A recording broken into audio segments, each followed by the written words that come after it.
Lucius was just a modern laborer before being pulled into an ancient world. His new life had begun. He joined the Hidden Heaven sect, dreaming of godhood through hard work. But fate was cruel. A massive explosion shattered his delusions. His small sect was instantly overrun by the ruthless evil Moon Valley. Captured before his cultivation journey even started, he was dragged to the depths as a miserable slave miner.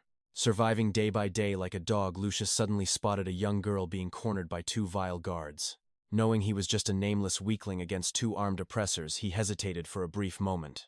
He cursed the lack of justice here. But hearing her desperate screams, something finally snapped inside him. Lucius lunged forward, delivering a brutal kick to one face while crushing the other with a heavy rock. Before he could catch his breath, the corrupt supervisor appeared, striking him down with a heavy blow. The coward used him as a shield while the Hidden Heaven sect attacked at the cave's entrance. The supervisor wanted to steal a rare amber crystal Lucius had found and forced him to lead the way. Trapped between certain death and betrayal, Lucius knew he would be executed once they reached the end. Realizing the supervisor relied only on spiritual energy, Lucius lured the villain into a secret path. Reaching a hidden chamber, the supervisor instantly turned, unleashing a lethal burst of chi at Lucius. But Lucius was ready, swinging a heavy mining tool, shattering the villain's arm in one strike. The supervisor realized too late that this cave naturally suppressed all spiritual power. He was now defenseless. Lucius didn't hesitate, delivering a final fatal blow, sending the corrupt official to his grave. Searching the body, he found a mysterious red ore, a treasure the supervisor had hidden away. Suddenly, a blinding light pulled his soul toward a magnificent legendary divine tree. Roots erupted, shattering the ore and engulfing Lucius in a purifying, scorching flame. The fire cleansed his meridians, unlocking god-tier spiritual apertures and transforming his weak body instantly. His wounds vanished, replaced by steel-like muscles and a presence that radiated pure power. No gym needed, just the ultimate evolution. The world tree stood there, a spectral phantom of destiny.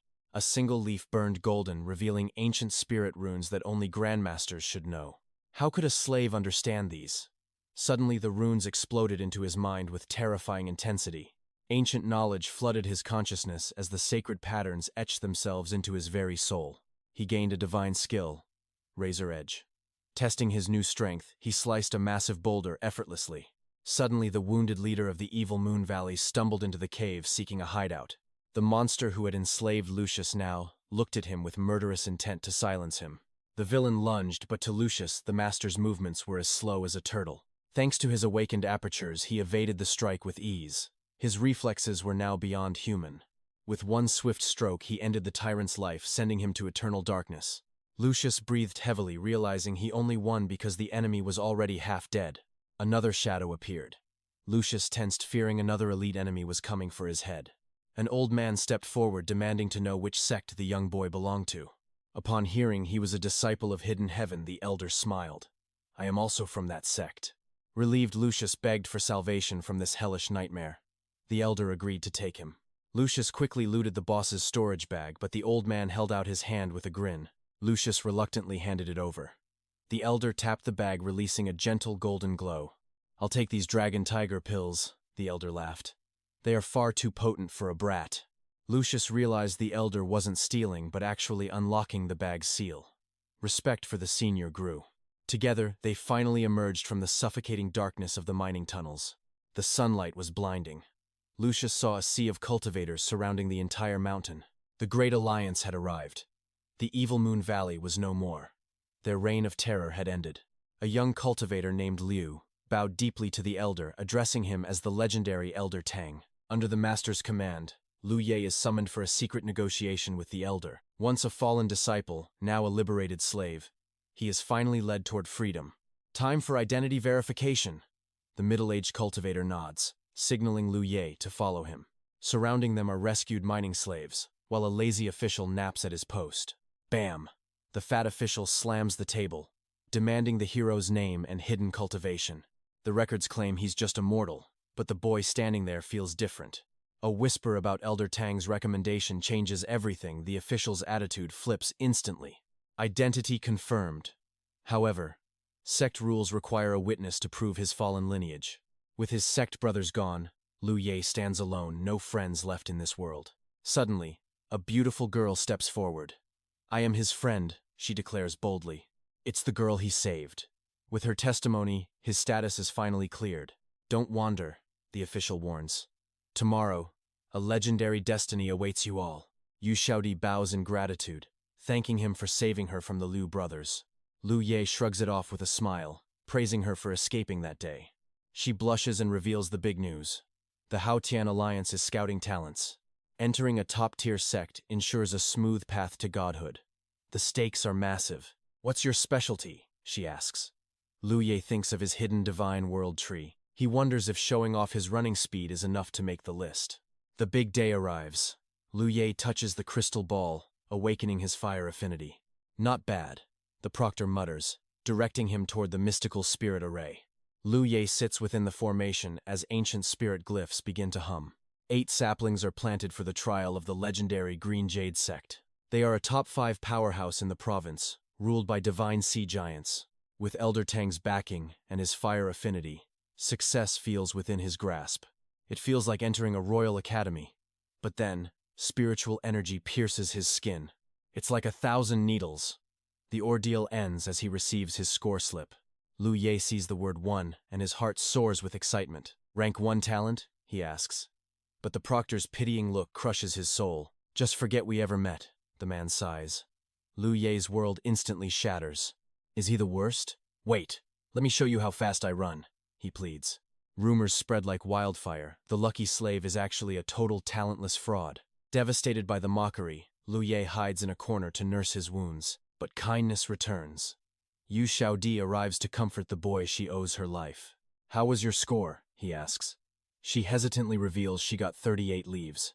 38? Liu Ye thought 8 was the absolute maximum for any genius. She explains the math. 8 trees, 8 leaves each. The gap is soul. Crushing. Is he truly trash? Don't give up, she urges. Hard work beats talent. She shares her struggle, taking 20 long days to fill her first aperture. Liu Ye is stunned. He filled his instantly. His second gate is already ready. Hope blazes anew, but she warns that a solo breakthrough is pure suicide. You need a mentor's guidance, or the spiritual power will consume you whole. A Spirit Creek master is required to prevent a total cultivation disaster. For her, finding a senior is easy, but for Liu Ye, the path remains perilous. The journey from a weak nobody to a god has only just begun. With his secret tree and sheer will, he will defy his trash destiny. From Lingxi to Shanghai, the 4 legendary realms left Liu Ye completely speechless. He thought opening apertures was enough, but the path of cultivation was far deeper. Only when spirit power forms a perfect cycle do you truly enter the Lingxi realm. They were just commoners now, but a sect selection could change their fate forever. Liu Ye realized he'd reached the top school, yet he was still in the nursery. Suddenly, a chubby cultivator leaped out. Aha! Looking for a sect? Join my righteous gate. Meet Pang Dai Hai, a self-proclaimed senior and the #1 under the heavens. He demanded Liu Ye call him senior brother, acting like a true top-tier elite. Seeking guidance, Liu Ye approached, but Pang's friendly smile hid a very greedy soul. Show me enough sincerity, Pang whispered, his eyes narrowing with a dark, calculating glint. Liu Ye realized this fatty had been staring at his storage bag like a predator. The hint was loud and clear. This guy was shamelessly hunting for easy benefits. Liu Ye offered 3 spirit ores, but the fatty scoffed at his lack of sincerity. Forget it then, Liu Ye snapped. But the fatty suddenly grabbed his wrist quite seriously. 10 sects were recruiting, and even the lowest Crimson Blood sect surpassed any rogue faction. With 6 specialized classes like Soldier and Dharma, every sect had its own legendary style. A top sect is great, but a mismatch in attributes is just a total waste. Sects aren't charities. Spots are limited. Xiao Di nervously asked for her best path. Pang analyzed her. Since you hate fighting, 100 Flower Valley's medical arts are perfect. As for Liu Ye, he was called a genius who would flourish in any sect. Even a low-rank sect is 10,000 times better than wandering without a master. You pick 3 sects, then they choose you. Don't hesitate, the fatty warned him. The application list arrived. For Liu Ye, this felt like a life-or-death entrance exam. He scrolled through 10 powerful sects, his entire future hanging by a single thread. Pang's warning echoed. Meanwhile, at the front lines, the Harothene Alliance leaders gathered. 3 great elders discussed the candidates while the shadows of a hidden war loomed. Spies reported that the Varnma ridge was moving. The battle for talent had begun. 10 sects had to act fast to snatch the best cultivators before their enemies. A messenger brought the applications. Elder Tang of the Crimson Blood sect prepared to leave, but Vice Leader Pang Zhen stopped him. Someone chose only your sect. You must accept. The other elders gasped. The Crimson Blood sect was actually taking in a new disciple? Even the Dantam sect was stunned. Pang Zhen handed the jade slip to Tang. He is yours now. If anyone objects, tell them to answer to me personally. Elder Tang looked at the name and smiled. It was Lu Ye. The results broke. Xiao Die made it into 100 flowers. She beamed a joyful smile at Lu Ye. Is that everyone? Someone asked. But one name remained. Lu Ye. Crimson Blood sect. The crowd stood shocked. His luck is insane. Suddenly, a massive pressure filled the sky.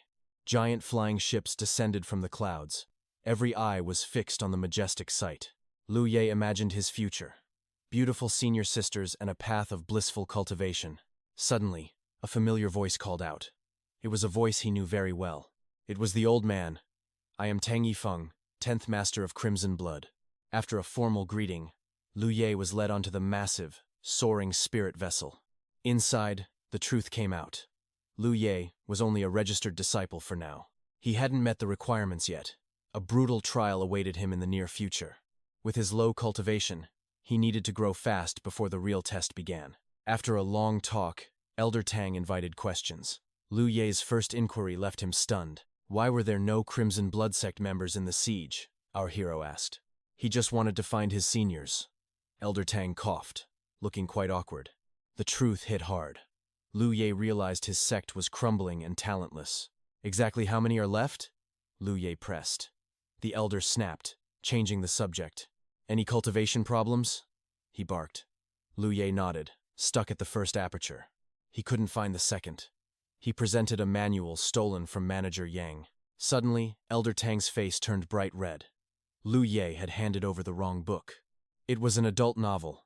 The elder quickly hid it, blaming the manager's filth. I must dispose of this garbage, the elder coughed, regaining his serious aura.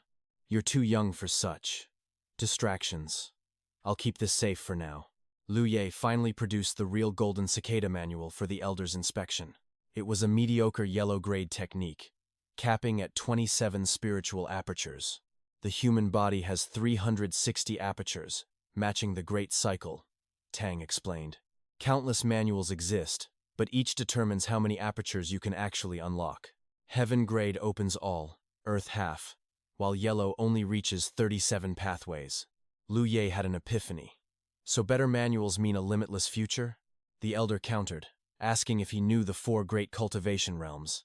Spirit Creek, Cloud River, True Lake, Divine Sea. The path to godhood. When energy flows like a stream through apertures, you reach Spirit Creek. How many apertures for that? Lu Ye asked. The elder checked the manual. For this weak technique, 9 apertures equal the first level of Spirit Creek, 18 for level 2, 27 for level 3. Every manual differs. This Golden Cicada manual only needs 8 apertures to reach level 1, but a Heaven grade manual requires 18 apertures just to reach that same rank. An Earth user at max power is only a level 6 Heaven user. Then why doesn't everyone just use Heaven grade manuals?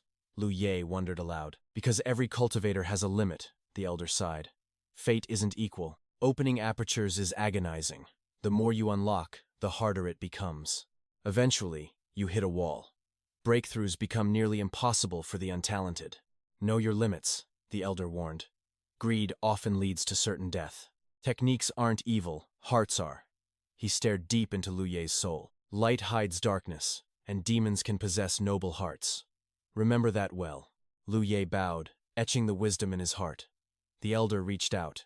2 fingers pressed his abdomen, locating the elusive second spiritual aperture instantly. Clear your mind. You must shatter the barrier to unlock your potential. Only you can do this. The elder's energy began to guide him. He left a trace of qi, marking the next 8 critical nodes. Lu Ye felt a surge. The second aperture's location was finally revealed. Cultivate now. We reach Mount Ao in a few days, Tang commanded. Lu Ye reached for his blood pills, but the elder stopped him. Have you been consuming poison this whole time? Tang's voice was cold. Lu Ye was shocked. Are these not blood vitality pills? They worked. The elder showed a real pill. What Lu Ye had was toxic dandros. Failed alchemical waste. It's a miracle you're still breathing, kid. What are these for? Lu Ye admits he traded rare ores at Evil Moon Valley for these pills. Throw that poison away. Elder Tang warns that these impurities will ruin his future cultivation path forever. Lu Ye trembles, asking for the consequences. Tang explains they cloud the spirit and weaken every spell. It shatters your foundation. However, Tang notices Lu Ye's spiritual energy remains surprisingly pure and untainted. Lu Ye is struck by cold terror. He had consumed hundreds of those tainted pills while mining. Was the elder just being kind? By all logic, his meridians should have been completely destroyed by now. Desperate, Lu Ye asks how to purge the poison. He fears his journey has ended before it began. Don't panic, Tang reassures him. You must pause your training to let the toxins fade naturally. Over-reliance on pills is a fatal trap. This recovery requires time, or his progress will surely stall. You're a novice, so pills are necessary. But why use trash when you have spirit-nourishing pills? Lu Ye smiles awkwardly. He only knew low-grade dregs. Tang hands him a small, jade-colored bottle. These are low-grade, but the quality is decent. They are perfect for a beginner like you, Tang explains. Lu Ye pours out a shimmering pill. Without hesitation, he swallows it to begin his true refinement. Focus your mind, Tang commands. Guide the medicinal power to prevent any toxic residue from settling. Now, his fate lies in his own hands. Following the instructions, Lu Ye begins circulating his power. For the first time, pure energy surges. Lu Ye directs the force straight toward his sealed spiritual apertures. Boom! The second aperture shatters. Lu Ye finally tastes the addictive thrill of high-tier, rapid cultivation. His energy flows like a river. In an instant, the third aperture bursts open with golden light. Miss Yu was right, Lu Ye grins. Having a legendary guide makes his breakthrough feel like child's play. He yearns to push further, but sudden exhaustion hits. He collapses into a deep, dreamless slumber. Tang gently wakes him. We've arrived. Change your clothes, kid. Your new life starts right now. Rubbing his eyes, Lu Ye realizes they aren't at the sect yet, they are merely switching vessels. On the deck, Vice Leader Pang Zhen waits. His presence is cold, heavy with overwhelming authority. Joining the Blood River sect is your destiny. Do not bring shame to our legendary name. Pang warns Tang that a talented disciple will surely attract vultures and hidden enemies from the shadows. Tang bows in respect and prepares to depart. With a single word, mystical light fills the air. A celestial carriage appears from thin air. Lu Ye's jaw drops. This is true. God-tier immortal magic. They board the carriage. Two phantom steeds gallop through the clouds toward the distant, golden horizon. Lu Ye stares in awe. If he were still a lowly miner, he'd never see this magnificent world. How was your training before this? Elder Tang asks, breaking the silence as they soar high. It was smooth, Lu Ye replies. Tang then asks, which of the 6 paths will you follow? Lu Ye is lost. The world of cultivation is vast. He hasn't yet chosen his ultimate destiny.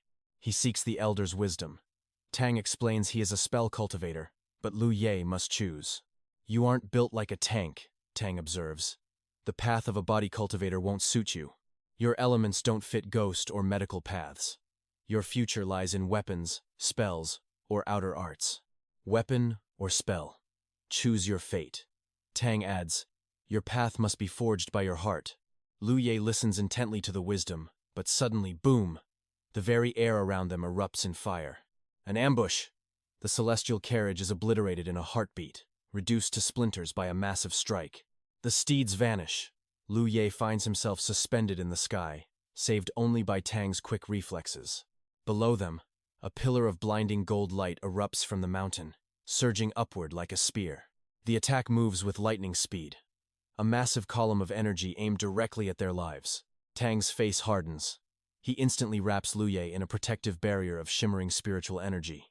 With a flick of his wrist, Tang draws a glowing seal, unleashing a counterforce to block. Lu Ye is paralyzed with fear. A weakling with only 3 apertures. How can he survive this? The golden beam crashes against the shield with a roar. The battle for survival has truly begun. A massive shadow lunges. Elder Tang instantly shifts his formation to counter the strike. The golden beam reflects off the shield, striking the second assassin back like a mirror. Lu Yi cheers, unaware a serpent-tattooed woman is striking from the shadows behind Tang. With godlike speed, Tang grabs Lu Ye and vanishes into the wind with his spirit power. Crimson blood sprays Lu Ye's face. The air smells of iron death is closing in. Lu Ye panics seeing the elder's wound. 3 hunters close the trap like a wolf pack. Tang cannot fight 3 alone. He could escape, but he refuses to abandon his disciple. Time is running out. Tang asks if Lu Ye knows of the legendary Spirit Creek battlefield. Lu Ye knows nothing. Cornered, Tang descends into ancient ruins as the enemies strike. Run to the Azure Pillar! Tang roars, turning to face the 3 monsters by himself.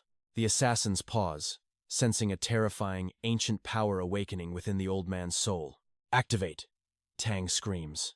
A massive barrier erupts, but the 3 villains combine their strength. The giant channels his rage, punching the shield with world-shaking, destructive force. Lu Ye trembles as the shield cracks. But Tang ignores them, focused on his final mission. Raising the seal, he bellows. 10th Master of Crimson Blood, Tang Difong, summons heaven. Witness my decree. Lu Ye is now the official disciple of the Crimson Blood sect. He thrusts the seal to Lu Ye. Touch the pillar. Pour your spirit power in now. Reality blurs for Lu Ye. He feels himself fading away from the physical world entirely. Forgive me, Tang whispers, handing him a bag. Hide and never reveal your face again. Never reveal your sect. You must survive. No matter the cost. Live for us. Lu Ye vanishes. The giant shatters the shield and lunges at Tang with a lethal blow. An explosion levels the ruins. The attacker smiles, certain he has crushed the old man. But the pillar stands firm.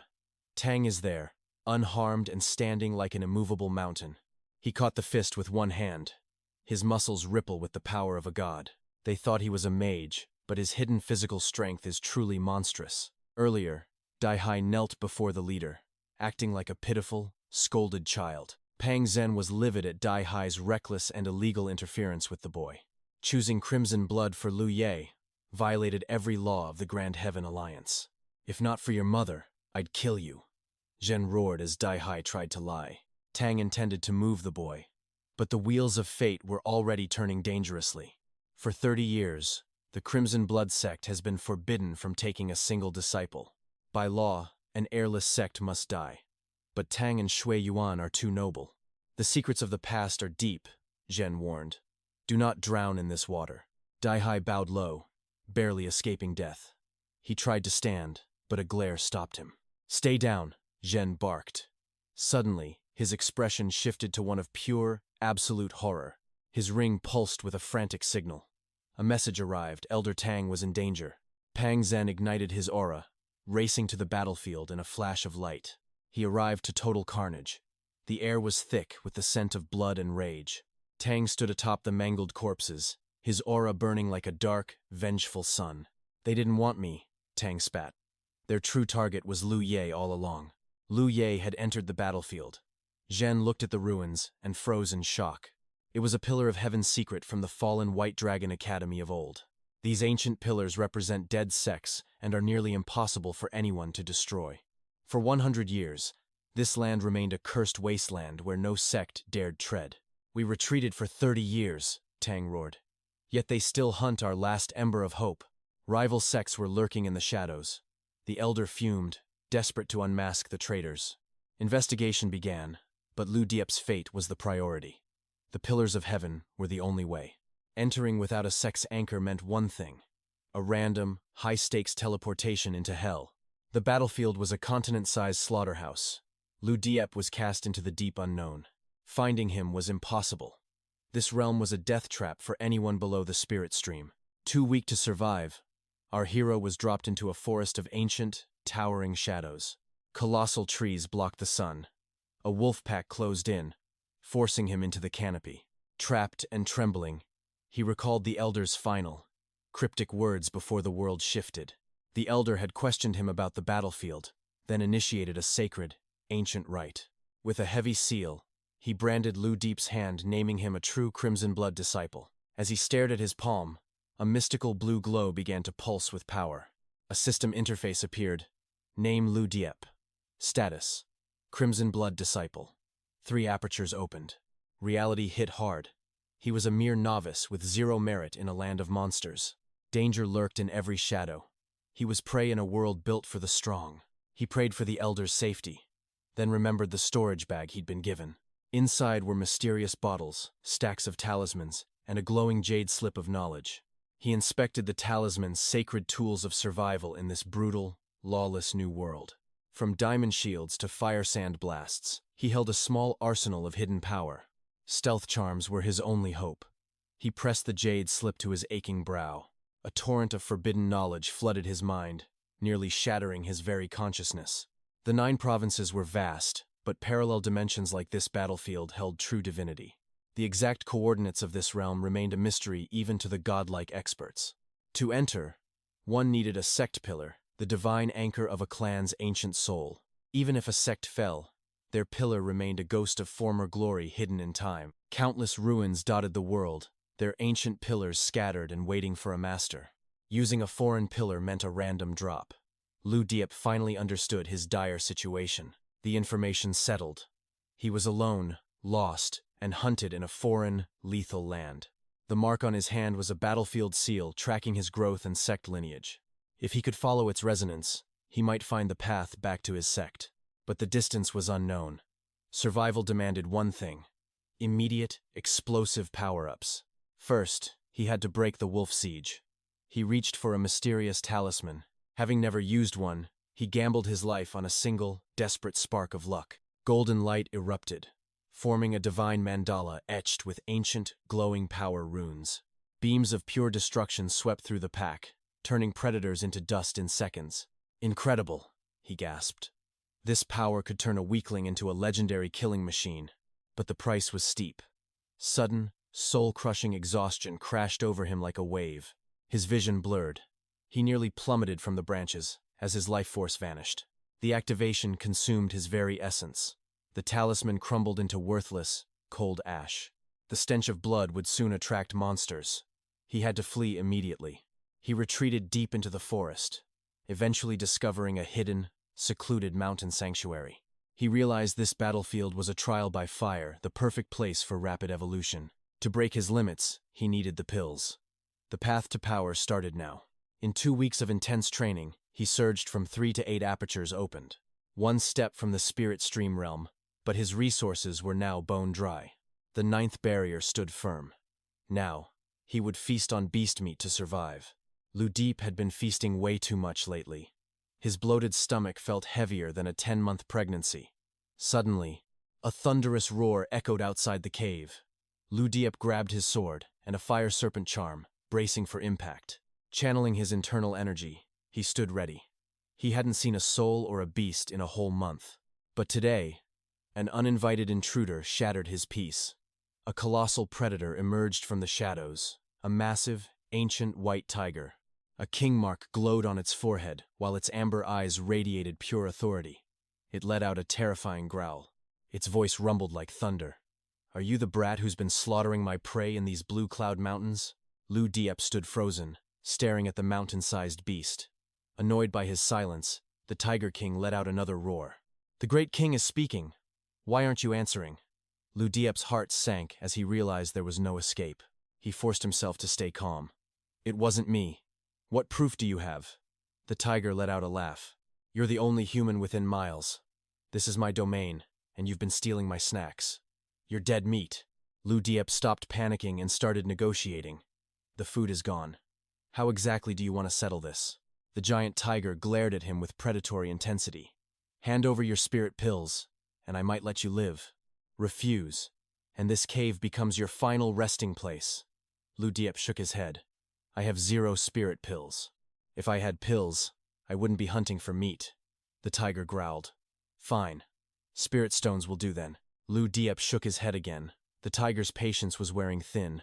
"Then what's inside that storage bag of yours?"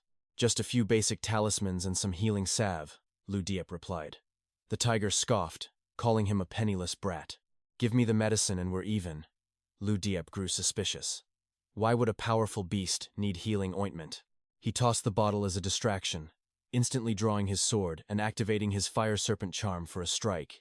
Spirit energy exploded as the talisman transformed into a crimson streak of fire, lashing out toward the massive predator. Realizing the beast was likely injured and weakened, 𝒌𝒏𝒆 decided to turn this tiger into a 7-course meal. But as he lunged forward, he felt a strange weight on his shoulders.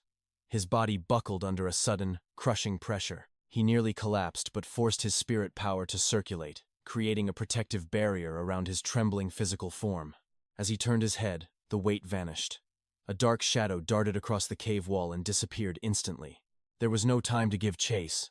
The tiger realized it was a trick and pounced with lethal, ferocious speed. 𝒌𝒏𝒆 missed his opening.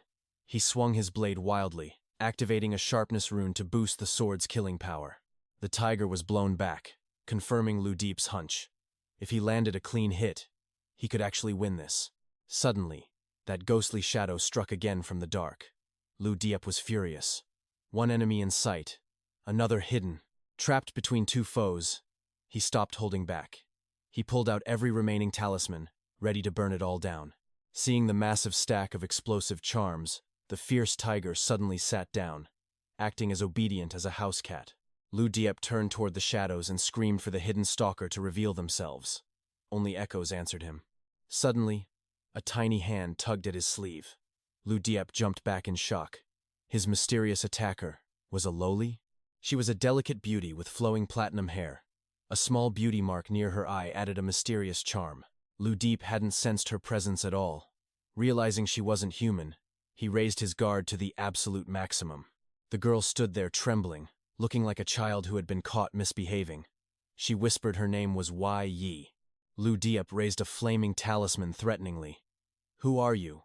And why is this giant cat so terrified of you?" The poor girl tried to explain, but 𝒌𝒏𝒆 barked at her to shut up. She burst into dramatic tears. Thinking it was a trick, he threatened to smoke her out with fire. The girl, 𝒌𝒔𝒄𝒆𝒄, finally spoke up clearly. "Have you ever heard of a ghost servant?" she asked.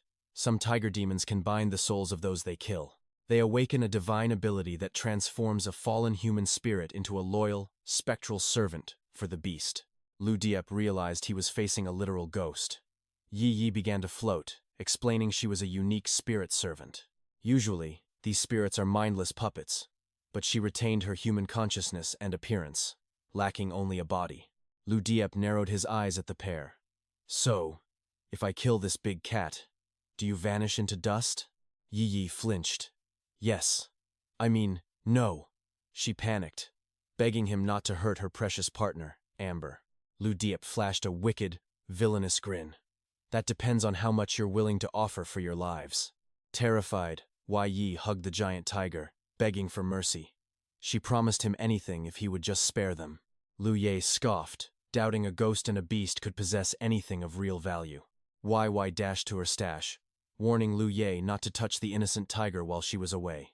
𝒌𝒏𝒆 was startled again when she returned, dragging several heavy storage bags as tribute.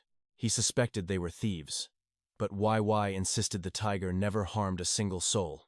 𝒌𝒏𝒆 gripped a bag, straining every muscle, yet the restrictive seal refused to budge. 𝒌𝒌 admitted the original owners fled in terror, leaving these sealed treasures behind. Frustrated, he tossed the bag aside, threatening the tiger until 𝒌𝒌 begged for mercy. She mentioned Qingyun Market, a place where experts could crack any seal for a price.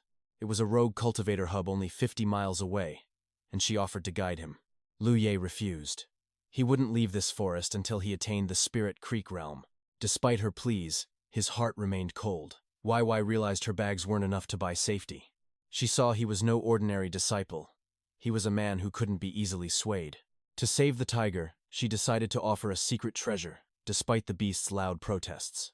She commanded the tiger to wait, promising a swift return with a life-changing gift. 𝒌𝒏𝒆 felt like a villain, but survival in this world required ruthless compensation for his resources. He waited in silence, knowing that in this cruel society, only the strong dictated the terms. 𝒌𝒌 finally reappeared, looking deathly, pale, and drained, as if her very soul was fading. In her trembling hand was a vibrant, crimson fruit that pulsed with an otherworldly glow. It was a barrier-breaking fruit. 𝒌𝒏𝒆 stared, curious about the power hidden within its skin. 𝒌𝒌 was shocked by his ignorance. How could a cultivator not know this legendary treasure?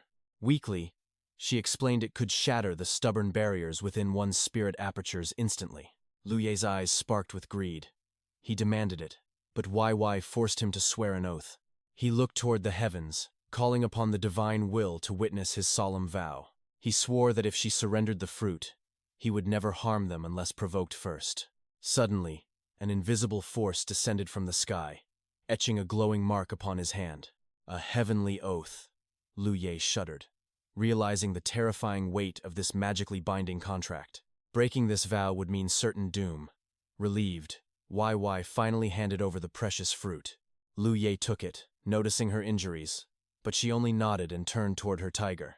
The next morning, he tested a piece on a wild rabbit to ensure it wasn't poison. The rabbit remained unharmed. Confident, Lu Ye prepared to consume the divine resource himself. He swallowed the fruit whole. Instantly, a volcanic eruption of spiritual energy surged through him. His spirit aperture barriers began to tremble. He closed his eyes, focusing his entire will. Using the golden cicada technique, he channeled the tide to smash through the 9th aperture. The walls crumbled. Pure spiritual power flooded in, connecting his apertures in a brilliant stream. A perfect cycle formed. Lu Ye had finally ascended to the coveted Spirit Creek realm. Now empowered, he sought information on Qingyun Market. But YY smugly refused to speak. She knew the oath protected them. He couldn't kill her now without facing heaven's wrath. Lu Ye gritted his teeth, drawing his blade. YY stood her ground, mocking his frustration. He smirked wickedly. He wouldn't kill them, he'd just slaughter every animal nearby until they starved. Horrified by his cruelty, YY relented. She asked if he would leave this forest forever. Lu Ye confirmed his departure. YY then revealed the secrets of the vast Spirit Creek battlefield. The world was split by chi density. The deeper one traveled, the more divine it became. Inner regions belonged to great sects, while the outer lands were left for the weak. Qingyun Market was a rare neutral zone where rogue cultivators lived by their own laws. Violence there was strictly forbidden. Anyone who started a fight would face a deadly mob. This was supposed to be the battlefield's safest haven. Yet, 𝒔𝒄𝒆𝒆 vanished into the market instantly. Qingyun Market was teeming with life. He was stunned by the sheer number of powerful cultivators gathered here. Reveling in the sights, a booming voice suddenly thundered from right behind the young disciple. 𝒔𝒄𝒆𝒆 spun around to face a towering, muscular giant looming over his small frame. With bullhorns and a catgirl on his shoulder, the beastkin forced 𝒔𝒄𝒆𝒆 to scramble aside. As the boy watched in awe, the massive pair quickly disappeared into the chaotic, swirling crowd. "Those are beastkin who haven't fully transformed," a mysterious voice whispered into 𝒔𝒄𝒆𝒆's ear. "Higher cultivation allows them to hide those traits." A plump, wealthy man had appeared beside him. Draped in silk and shimmering gold rings, he looked more like a tycoon than a master. With a merchant's cunning glint, he invited 𝒔𝒄𝒆𝒆 to visit the Heavenly Mystery Trading Council. Their influence spans the entire battlefield. They sell everything a rising star could ever desire. From exotic slaves to rare pills, he claimed to satisfy every need while grabbing 𝒔𝒄𝒆𝒆's shoulder. 𝒔𝒄𝒆𝒆 realized this fat merchant took him for a clueless country bumpkin ripe for the picking. Once 𝒔𝒄𝒆𝒆 claimed to be penniless, the man's fake warmth evaporated as he walked away. He lacked coins, but his bag held raw resources destined to fuel his rapid, god-tier ascension. Browsing the stalls, his eyes locked onto a fruit resembling the legendary barrier-breaking treasure. The owner clarified they were just sweet, ordinary spirit fruits. 1 spirit stone for 3 pieces. Shocked by the price, 𝒔𝒄𝒆𝒆 offered a rare ore instead to secure the evolution resources. The vendor panicked. She didn't have enough spirit stones to cover the ore's massive market value. Clueless about the local currency, 𝒔𝒄𝒆𝒆 simply asked for whatever herbs the ore was worth. Realizing how precious these resources were, he schemed to find a way to amass even more wealth. He claimed a nearby empty spot. A man without gold is a man without a future. He befriended a neighboring rogue cultivator. She was just a lonely wanderer trying to survive. Her savings were drained, and her companion was dying from a devastating, soul-crushing wound. Without a sect's protection, she was forced to sell her soul just to buy basic medicine. Suddenly, a customer snatched a piece of 𝒔𝒄𝒆𝒆's ore and demanded to know the price. "Name a fair price," 𝒔𝒄𝒆𝒆 countered, testing the waters of this dangerous spiritual marketplace. 3 crystals for everything. 𝒔𝒄𝒆𝒆 refused, seeing right through the man's pathetic attempt to scam him. The thug grew violent, grabbing 𝒔𝒄𝒆𝒆's collar. But the kind woman from before stepped in. "This is a marketplace," she hissed. "Are you prepared for the consequences of starting a fight here?" The thug retreated with a snarl, mocking 𝒔𝒄𝒆𝒄𝒅 for being a mere level 1 rogue trash. 𝒔𝒄𝒅𝒄 taunted him back, though he was secretly drenched in a cold, nervous sweat. He thanked the woman for the rescue. She warned him that scavengers always prey on new faces. Rogue cultivators like them are easy targets for the absolute dregs of the smaller, pathetic sects. �𝒄𝒅𝒄 was baffled. How could his exact power level be so obvious to a complete stranger? The woman was stunned. Had no one taught him the most basic art of spiritual observation? She told him to channel his qi into his eyes. Suddenly, the world erupted in light. Everyone radiated a spiritual glow. The size of that light revealed their true, hidden cultivation level. Experience teaches you how to judge. A larger glow means a more terrifying, mountain-like presence.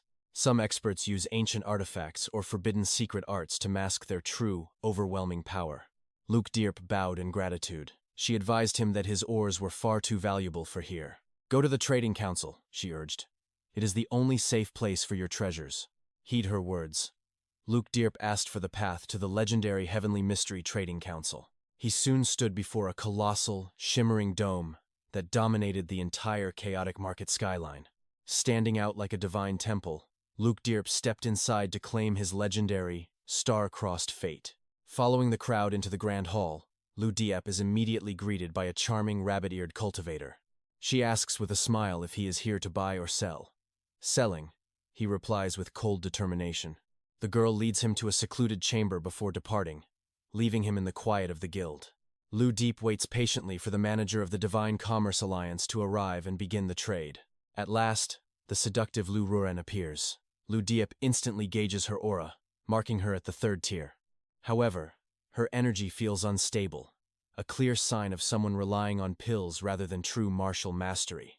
When she asks for his wares, �𝒄𝒅𝒄 produces several rare ores from his spatial storage pouch. He purposefully holds back his finest treasures, testing the waters of the guild's reputation in this first encounter. Rune inspects each stone with a sharp eye, carefully evaluating the quality of his gathered resources. She praises the high-grade red crystal iron but notes its small size before examining the rare moonstone. Finding such a gem at the battlefield's edge is rare. She offers a tempting smile to our rising protagonist. The guild offers 55 spirit stones for the entire lot, hoping to close the deal right then and there. �𝒄𝒅𝒄 frowns, sensing he can squeeze out more. "Is that all? Surely these gems are worth more." Rune negotiates with grace, reminding him that only the Alliance can handle such massive bulk trades. She adds 4 more stones as a final offer. Knowing the value of time, �𝒄𝒅𝒄 finally agrees. Her face blooms like a flower as she asks if he wants payment in stones or spirit pills. �𝒄𝒅𝒄 is surprised. Trading directly for pills eliminates the middleman and accelerates his growth exponentially. He originally planned to buy cultivation resources later, but this direct path saves him precious time and energy. She quotes 10 spirit stones for a bottle of 9 spirit-nourishing pills. �𝒄𝒅𝒄's eyes narrow instantly. He knows the street price is lower. Rune quickly explains the superior quality of the guild stock. These pills are refined by master alchemists, boasting a purity that far surpasses the cheap trash sold elsewhere. �𝒄𝒅𝒄 takes 5 bottles, demanding the remaining balance be paid out in pure spirit stones for flexibility. With the trade complete, Rune shifts her tone, offering the guild's hotel services and private comforts. She hints that any desire he has can be satisfied with just a single call to her chamber. Flustered and red-faced, the young warrior insists he is perfectly healthy and bolts for the exit immediately. Behind him, she fumed in annoyance, cursing the stingy man who refused to leave her a single tip. On the road back, �𝒄𝒅𝒄 remains vigilant. The city is a viper's nest of thugs and drunkards. He takes a winding path through the shadows, ensuring no one is tailing him back to his secret cave. Counting his new resources, he calculates his path. Level 4 is now within his grasp, faster than ever. But reaching his home, he finds Yi and the tiger Amber have shamelessly stolen his sleeping spot. The spirit girl wakes up rubbing her eyes, shocked that the protagonist has returned so soon to interrupt. �𝒄𝒅𝒄 growls in frustration. Who can sleep with a tiger and a ghost hogging the entire bed? Yi yells back, calling him a heartless liar. 2 weeks of intense, high-speed cultivation pass in a flash. Using the divine resources, he reaches the brink of the 2nd level, his power surging with every breath. With his pills exhausted, he prepares to return to the Alliance. Evolution waits for no one in this world. Suddenly, he hears a commotion. He finds 𝑦𝒔𝒄 and Amber playing the role of bandit queens nearby. They have 3 weak cultivators cornered. 𝑦𝒔𝒄 demands their bags, scaring them into a panicked retreat. Just as she reaches for the loot, 𝒔𝒄 strikes like lightning, snatching the treasures for himself first. 𝑦𝒔𝒄 lunges at him with tiny fangs bared, furious that her hard-earned spoils were stolen so easily. He offers a trade, information for the loot. She scoffs, but her greed quickly wins out over her pride. 𝒔𝒄 asks why everyone is so terrified of them. To him, they are just annoying roommates. 𝒔𝒄 mocks his ignorance, calling him a fool before receiving a painful flick to her spirit forehead. She explains that only legendary beasts speak. To these low-level warriors, a talking tiger is a nightmare. In this outer zone, Amber represents a god-tier threat that no ordinary cultivator would dare to face alone. Tossing her the bags, 𝒔𝒄 turns back toward the city. His journey toward godhood has only just begun. Lucius turned back with a smirk, leaving 𝒔𝒄 fuming in his wake. He skillfully navigated the mountain paths, heading toward the Heavenly Merchant Alliance. Entering the bustling trade hall, he skipped the formalities. When the receptionist approached, Lucius uttered a single, cold command: "Sell." He was ushered into a private parlor. A middle-aged man entered, bowing deeply while introducing himself as Ha-Lu Tuyen. Lucius revealed the rare minerals he had prepared. Tuyen sat down immediately, wasting no time as he began the professional appraisal. While Lucius calmly sipped his tea, Tuyen inspected every stone. The final offer for the entire haul came to 51 spirit stones. Lucius tried to negotiate for a higher price, but Tuyen shook his head with a wry smile, claiming his hands were tied. These raw ores required expensive refining. Between labor costs and the Merchant Alliance's margin, there was no room for a profit increase. Lucius sighed inwardly, realizing Tuyen was far stingier than the previous clerk, Lu Nunan. He then gestured towards several captured storage bags. Tuyen offered 5 spirit stones to buy each bag, or 6 to break the seals. Lucius nearly choked on his tea in disbelief. He demanded why opening a bag cost more than the bag itself. Tuyen explained that most rogue cultivators carried nothing but junk. It was a pure gamble. Lucius hesitated, weighing his options. He knew the Crimson Blood sect had few disciples stationed in this vast outer rim. Navigating this massive territory without a guide was suicide. He asked if they had any maps available for purchase. Tuyen's eyes lit up with greed. He offered 3 tiers: the basic 3-part, the detailed 7-part, or the legendary 10-part map. The 10-part map was the ultimate treasure, featuring every sect's location and lifetime updates. It was the gold standard for survival. Lucius felt like he was being scammed by a modern capitalist. Naturally, he wanted the best, but the price was a nightmare. 600 spirit stones. The astronomical cost drained the color from his face. He realized he needed a lot more capital. After completing their modest trade, Tuyen politely saw him out. As Lucius vanished into the crowd, a hidden figure suddenly emerged. It was Lu Nunyan. She playfully embraced Tuyen, whispering how much she missed him. Tuyen blushed, reminding her they were still working. She soon realized the client was the same mysterious boy she had served just 2 weeks ago. He was back selling minerals already. Tuyen noted that while Lucius seemed like a mere rogue cultivator, his goods were of surprisingly high quality.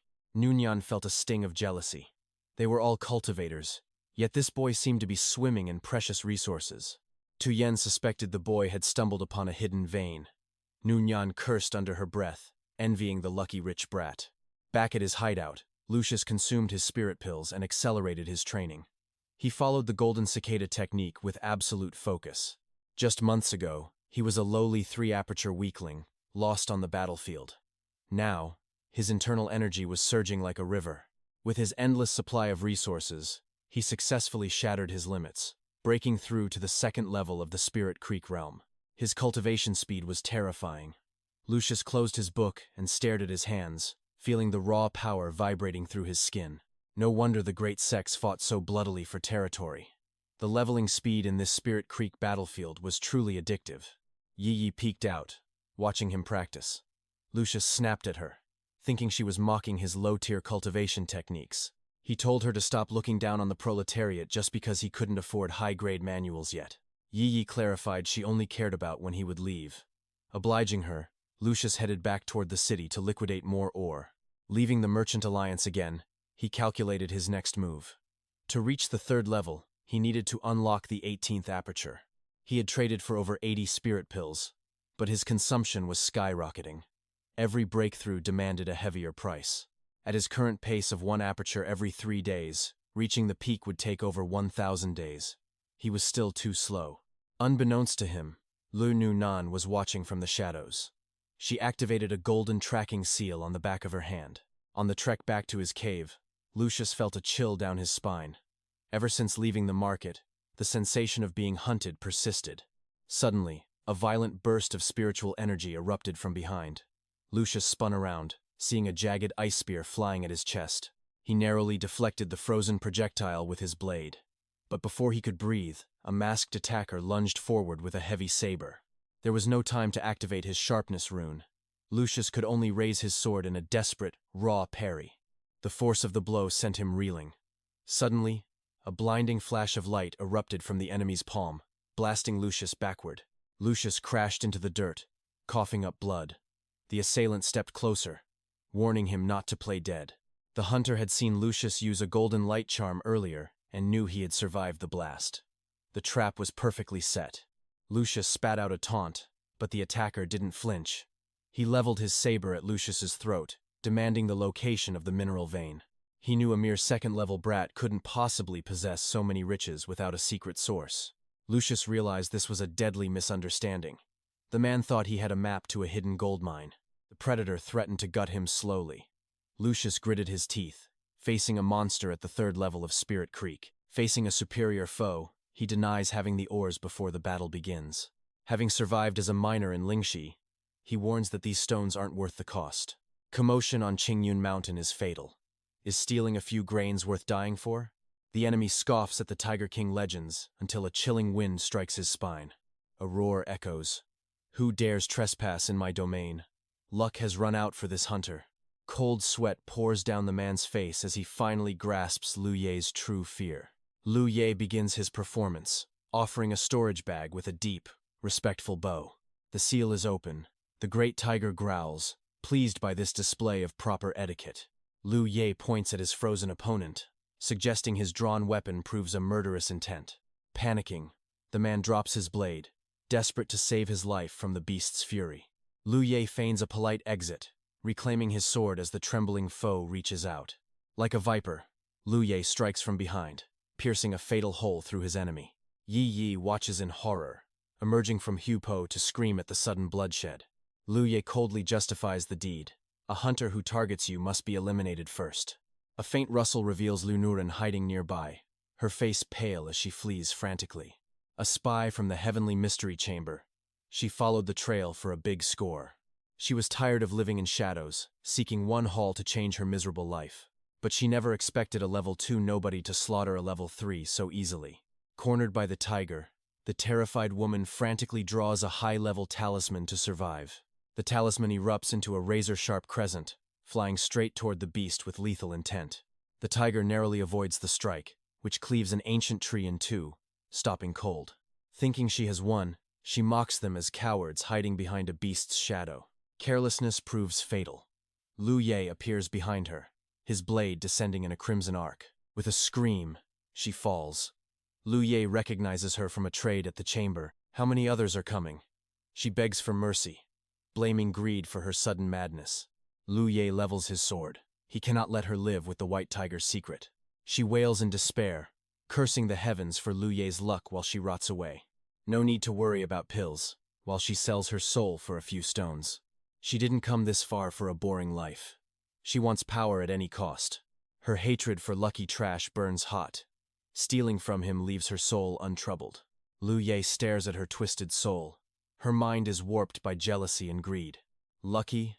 My sect was destroyed a year after I joined. I was a slave miner. If not for the Grand Sky Alliance, I would be a pile of bleached bones. You see the wealth, but you don't see the blood I shed to keep it. She screams at the injustice, hating the blessed with every fiber of her being. Looking at the girl, Lu Ye sighs. Injustice is as common as cow's hair. The white tiger is no secret monster. It's the partner my life depends on. Her final struggle is cut short as Lu Ye's blade silences her life forever. He tasks Yi Yi and the tiger with the burial, offering a bag as payment. A golden light rises from her hand, flowing into the mark on Lu Ye's wrist. The system flickers. Lu Ye, disciple of the Crimson Blood sect, level 21. Position: Lingzi Battlefront. Contribution points: C. The truth of this world is power. Killing enemies yields contribution. He absorbs the light from the fallen man, gaining 6 points. Red light represents the Thousand Demon Ridge, while gold signifies a neutral stance. Lu Ye watches the horizon. In this world of blood, only points and power remain. 𝑨𝒔𝒄𝒆𝒆 inspected the fallen cultivator's blade. He funneled chi, igniting a blinding aura. Shock hit him. Inside the steel, a hidden spiritual glyph pulsated with power. A genuine spirit artifact. This legendary treasure put his old sword to shame. His previous weapon was trash anyway. This new blade saved him a fortune. 𝒔𝒄𝒆𝒆 struck a heroic pose. Suddenly, Yi Yi's voice shattered his moment. Yi Yi sighed. Stop posing. Amber already buried the bodies for you, hero. Surprisingly, 𝒔𝒄𝒆𝒆 tossed her a storage bag. He was finally leaving soon. Yi Yi cheered for her freedom, though she wondered when he would depart. Miss me already? 𝒔𝒄𝒆𝒆 teased. Yi Yi sputtered, acting completely indifferent. Despite the banter, he warned her. Staying here was a literal death sentence. The Heavenly Mystery Alliance was coming. They would scour this peak for clues. With a spirit tiger around, they were targets. The investigation would be relentless. Panic gripped Yi Yi. She realized staying meant certain doom for them both. To escape, he needed a guide. 𝒔𝒄𝒆𝒆 prepared to visit the market. Dawn arrived. 𝒔𝒄𝒆𝒆 stood before the majestic Heavenly Mystery Commerce Pavilion. He traded 12 spirit stones for a jade map plate. A truly staggering price. His wallet was bleeding out. The cost felt like a strike to his soul. But the perk? Lifetime updates. This map would never fail his divine journey. He activated the jade. Instantly, the room flooded with a dazzling holographic light. A 3D world map erupted. This was top-tier technology for a rising cultivator. Colors dictated the world. Blue for allies, red for demons, white for lawlessness. He pinned his location. Now, he just had to find his fated sect. He searched for the rank 9 Jade Blood sect, hiding in the outskirts. As a low-rank sect, they were tucked away, narrowing his search area significantly. His eyes scanned every name. The path to his destiny was hidden here. He thought he found it. But no, just another similarly named sect. The naming here is terrible. He cursed, frustrated by the repetitive sect titles. Finally, his eyes locked onto the prize, the legendary Jade Blood sect. He calmed his racing heart, calculating the distance to his new home. The path was manageable. He wouldn't have to cross any major war zones. With the route set, he hurried back to the cave to gather belongings. Yi Yi looked heartbroken, thinking he'd vanished. Seeing him return, she beamed. She stepped forward with a serious gaze, ready for a life-changing negotiation. She begged to follow him. 𝒔𝒄𝒆𝒆's cold rejection left her in shock. You're responsible for us now, Yi Yi pleaded, using her best puppy eyes. The tiger and the girl looked pitiful. 𝒔𝒄𝒆𝒆's resolve started to crumble. 3 sentences later, he wavered. The benefits of their company were undeniable. Yi Yi pitched the tiger's power. Amber was a walking deterrent for enemies. A tiger mount offered prestige and speed. 𝒔𝒄𝒆𝒆 saw the tactical potential. Amber provided mobility, while Yi Yi promised stealth scouting. The perfect team. Fine, but 3 rules, he declared, his voice turning cold and commanding. Rule 1. I am the leader. My word is law, no exceptions allowed. Rule 2. Total cooperation. When I order, you execute without a second thought. Rule 3. No silent departures. If you leave, say a proper farewell first. The contract was sealed. Yi Yi's eyes sparkled, hinting at a hidden surprise. Led by Yi Yi and the great tiger Amber, Lu Ye is guided toward a mysterious, hidden cavern. Dense foliage masks the entrance. Inside, a void of pitch-black darkness awaits the young cultivator. The promised reward? Obstacle-breaking fruits.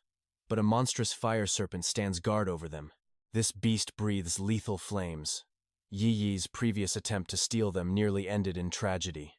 Lu Ye realizes Yi Yi risked her life for his growth.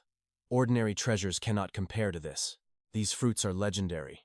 They are the keys to shattering his current cultivation bottlenecks.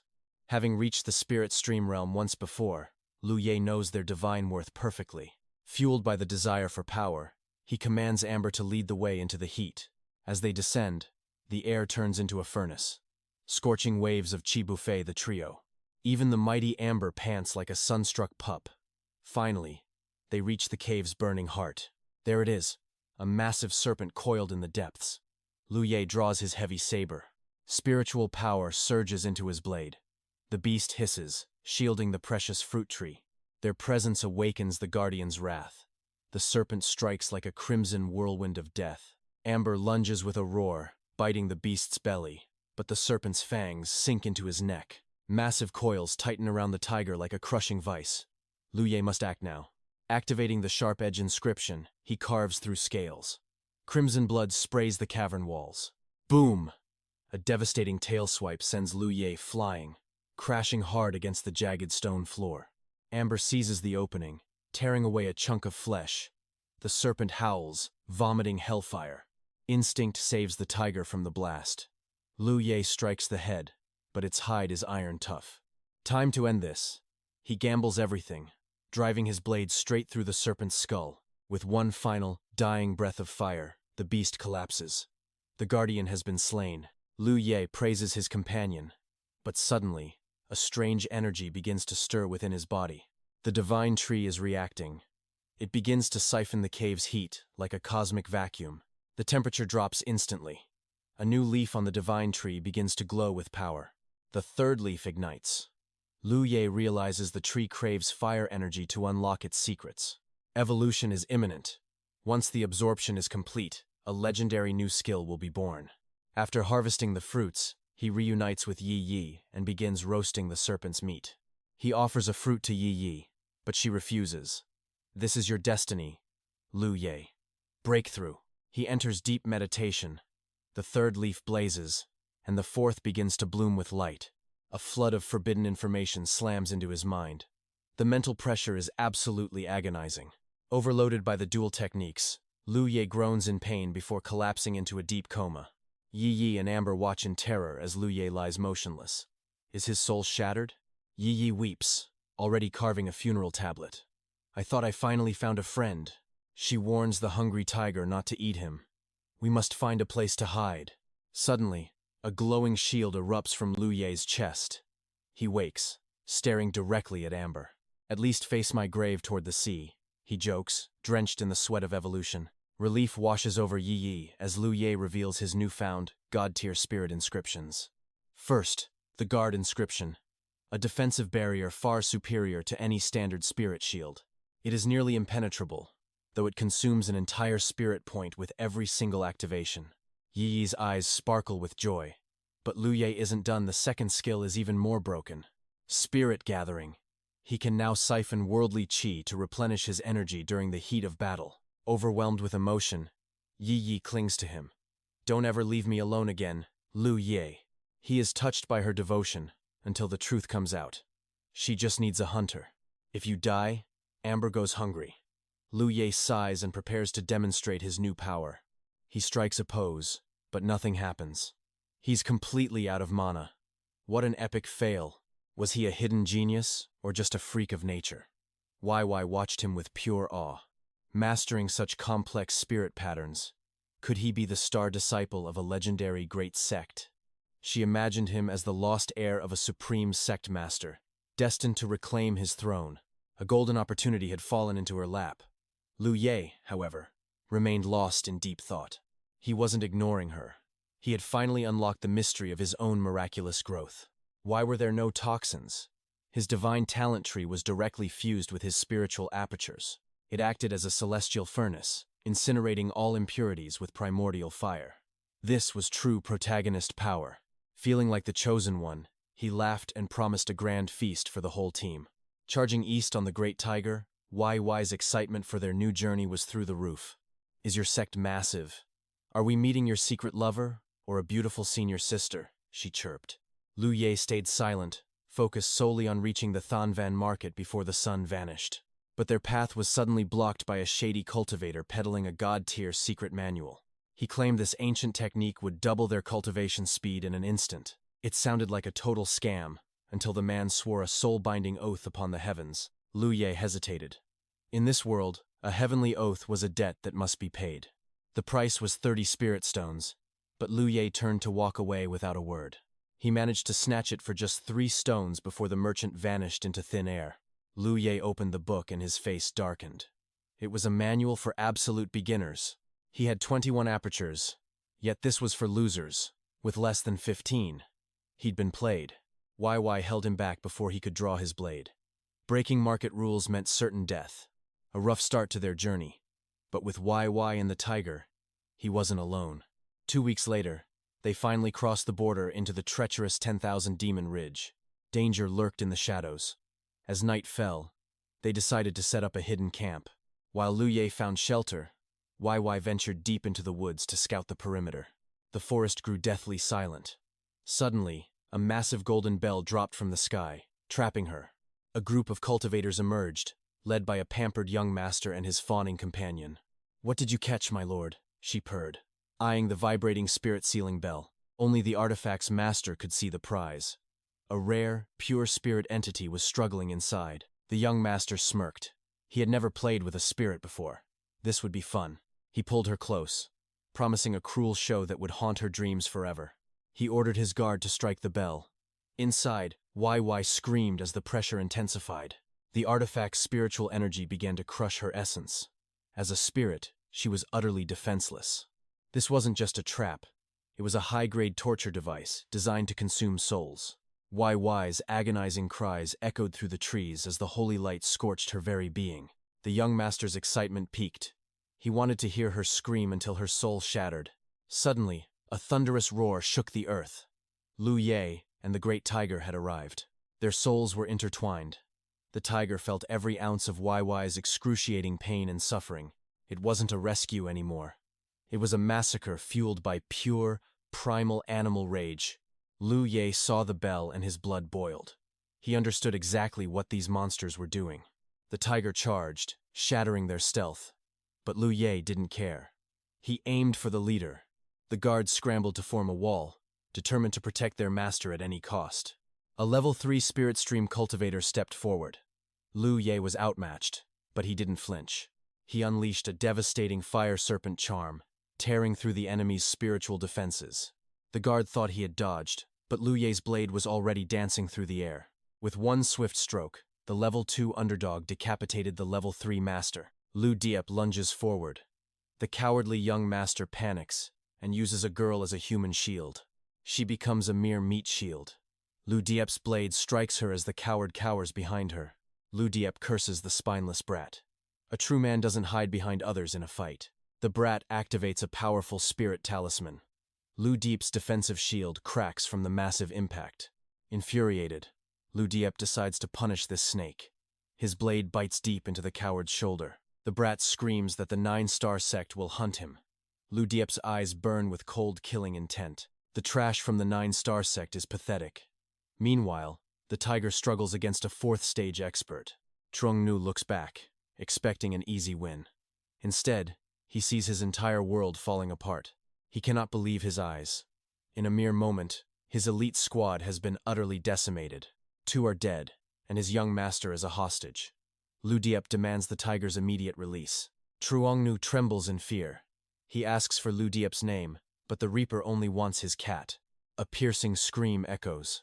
Liu Diep stabs the brat's thigh to show he isn't playing games. "Don't kneel," Liu Diep mocks.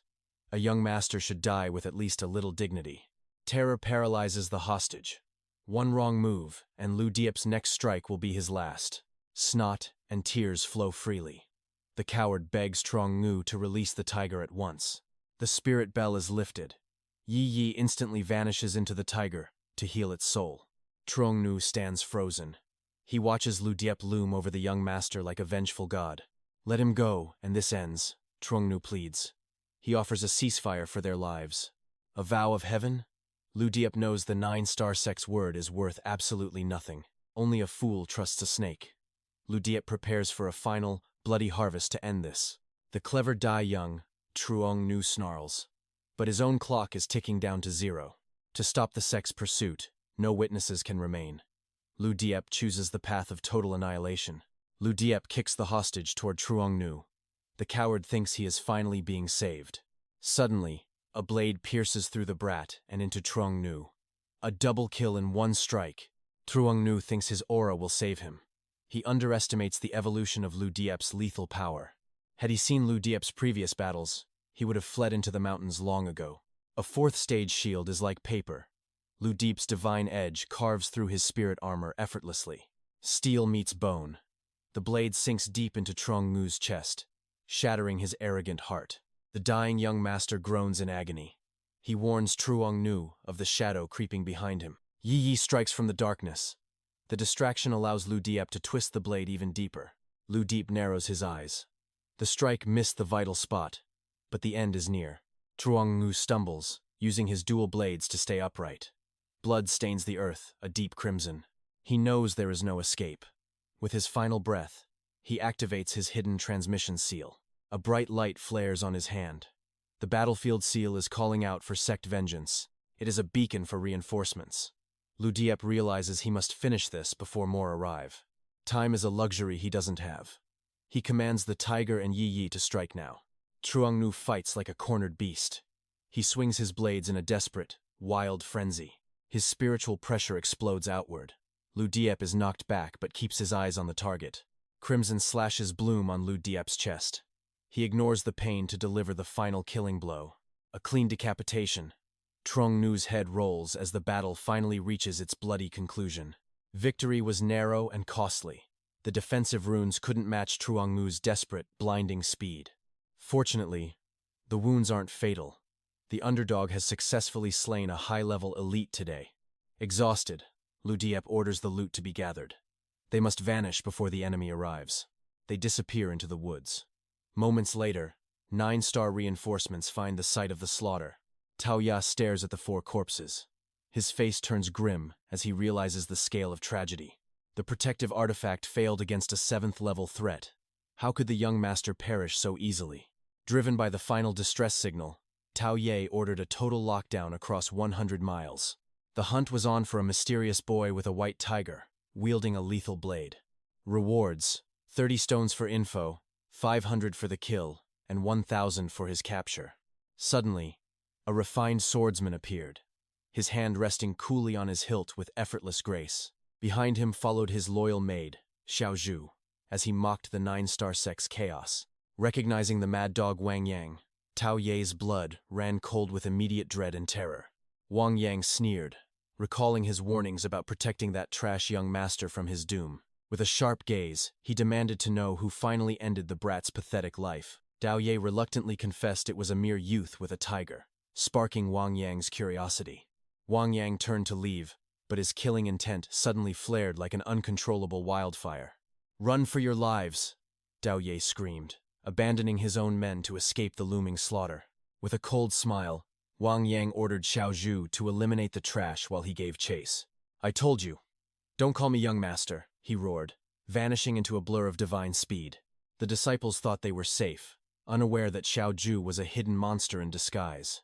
This harmless girl became a reaper, decapitating her foes with a single, elegant flash of power. One survivor fled in horror as the Hidden Gate duo turned the forest into a graveyard. Wang Yang cornered his prey, mocking the coward for thinking he could ever escape his blade. 𝒊𝒏𝒆 launched a desperate diamond strike, but Wang Yang countered with overwhelming, godlike agility. Yet, the slippery 𝒊𝒏𝒆 used a forbidden distraction to vanish into the shadows like a rat. Xiaozhu reported her success, only to receive a playful scolding for her master-servant habits. Though born into wealth, both Wang Yang and his maid possessed legendary, world-shaking cultivation talents. In public, they were fellow disciples. In private, their bond remained an absolute, unbreakable secret. Wang Yang began calculating his next move, realizing only 6 high-level warriors remained for battle. He cursed the greedy elders who fled the front lines to scavenge for easy treasures elsewhere. "Assemble the troops," he commanded. "That boy with the white tiger is our key to victory." Back at the 9-star base, a battered 𝒊𝒏𝒆 collapsed, his spirit core nearly shattered. Elder Dong Shuye gasped in shock, What monster could leave a commander so utterly broken? It was the mad dog, Dao Ye wheezed, his body trembling from the terrifying encounter. They suspected a hidden gate conspiracy, but Wang Yang's insanity was a known, chaotic variable. If the hidden gate had killed the young master, they would have boasted to the heavens. The real killer was still out there, trapped within the 100-mile spiritual perimeter. They had to act fast before the sect elders discovered the young master's grisly demise. Failure meant certain execution.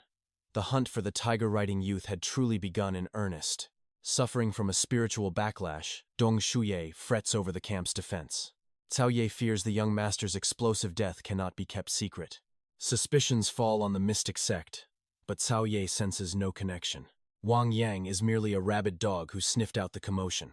If the mystic sect struck, they would boast rather than play dumb. Shuye agrees.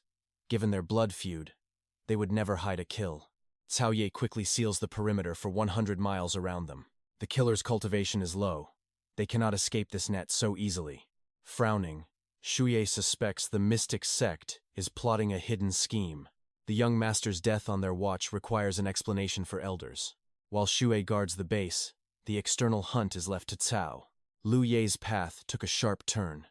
While his enemies plotted, our protagonist lay hidden in the deep shadows. A full day and night passed before his eyes fluttered open. He was trapped in a cold, silent cave. Amber and YY were watching over him like hawks. If not for them, he'd be buried 6 feet under. Pain flared through his body as he sat up. The battle had left deep scars, both physical and spiritual. That lethal spirit talisman nearly ended him. But a growing hunger reminded him he was still very much alive. They were deep within Split Heaven Gorge. YY had found a hidden passage, offering a temporary breath of air. They had successfully evaded the 9-star sect's dogs, but a new nightmare emerged. They were utterly, hopelessly lost. This terrain was a natural labyrinth designed to swallow the weak. Yet, fate had gifted Lu Ye a secret weapon. With his precious map in hand, the maze became a highway. He just had to follow the guided path forward. Tears welled in YY's eyes as she apologized. She blamed herself for the bloody pursuit and his broken body. Lu Ye didn't want her pity, flicking her forehead instead. His cold gaze hit a heart of pure iron determination. He took the blame himself. It wasn't her mistake. It was his own lack of overwhelming, god-like power. Moved by his kindness, YY saw a true leader. But Lu Ye saw something else, an opportunity born of chaos. The brush with death had stimulated his internal energy. The barriers to his next breakthrough were finally cracking open. Sensing the shift, YY and Amber moved to the cave entrance. The stage was set for his evolution. Consuming his precious resources, Lu Ye dove into deep meditation. For 5 days, the air hummed with spiritual pressure. Success. 27 spiritual points unlocked. He had officially ascended to the 3rd level of the Spirit Creek stage. A sapphire glow revealed his new status. Lu Ye of the Crimson Blood sect was now a rising powerhouse. His merit points had jumped to 34. He stared at the number, wondering what this divine currency truly meant. Killing those 4 trash disciples had yielded a massive harvest. In this world, strength was the only true currency. Suddenly, YY burst in with urgent news. A chaotic war was erupting right outside their hidden sanctuary.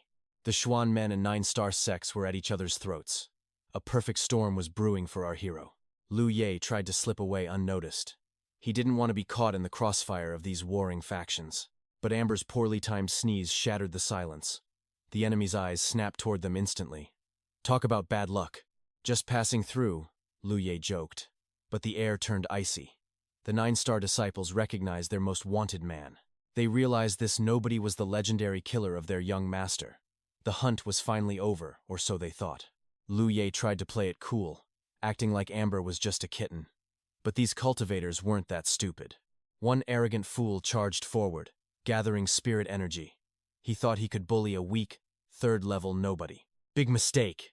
Amber swiped once, turning the man into a crimson mess. Lu Ye's blade followed, claiming 2 more lives. The witnessing Xuan men disciples froze in absolute terror.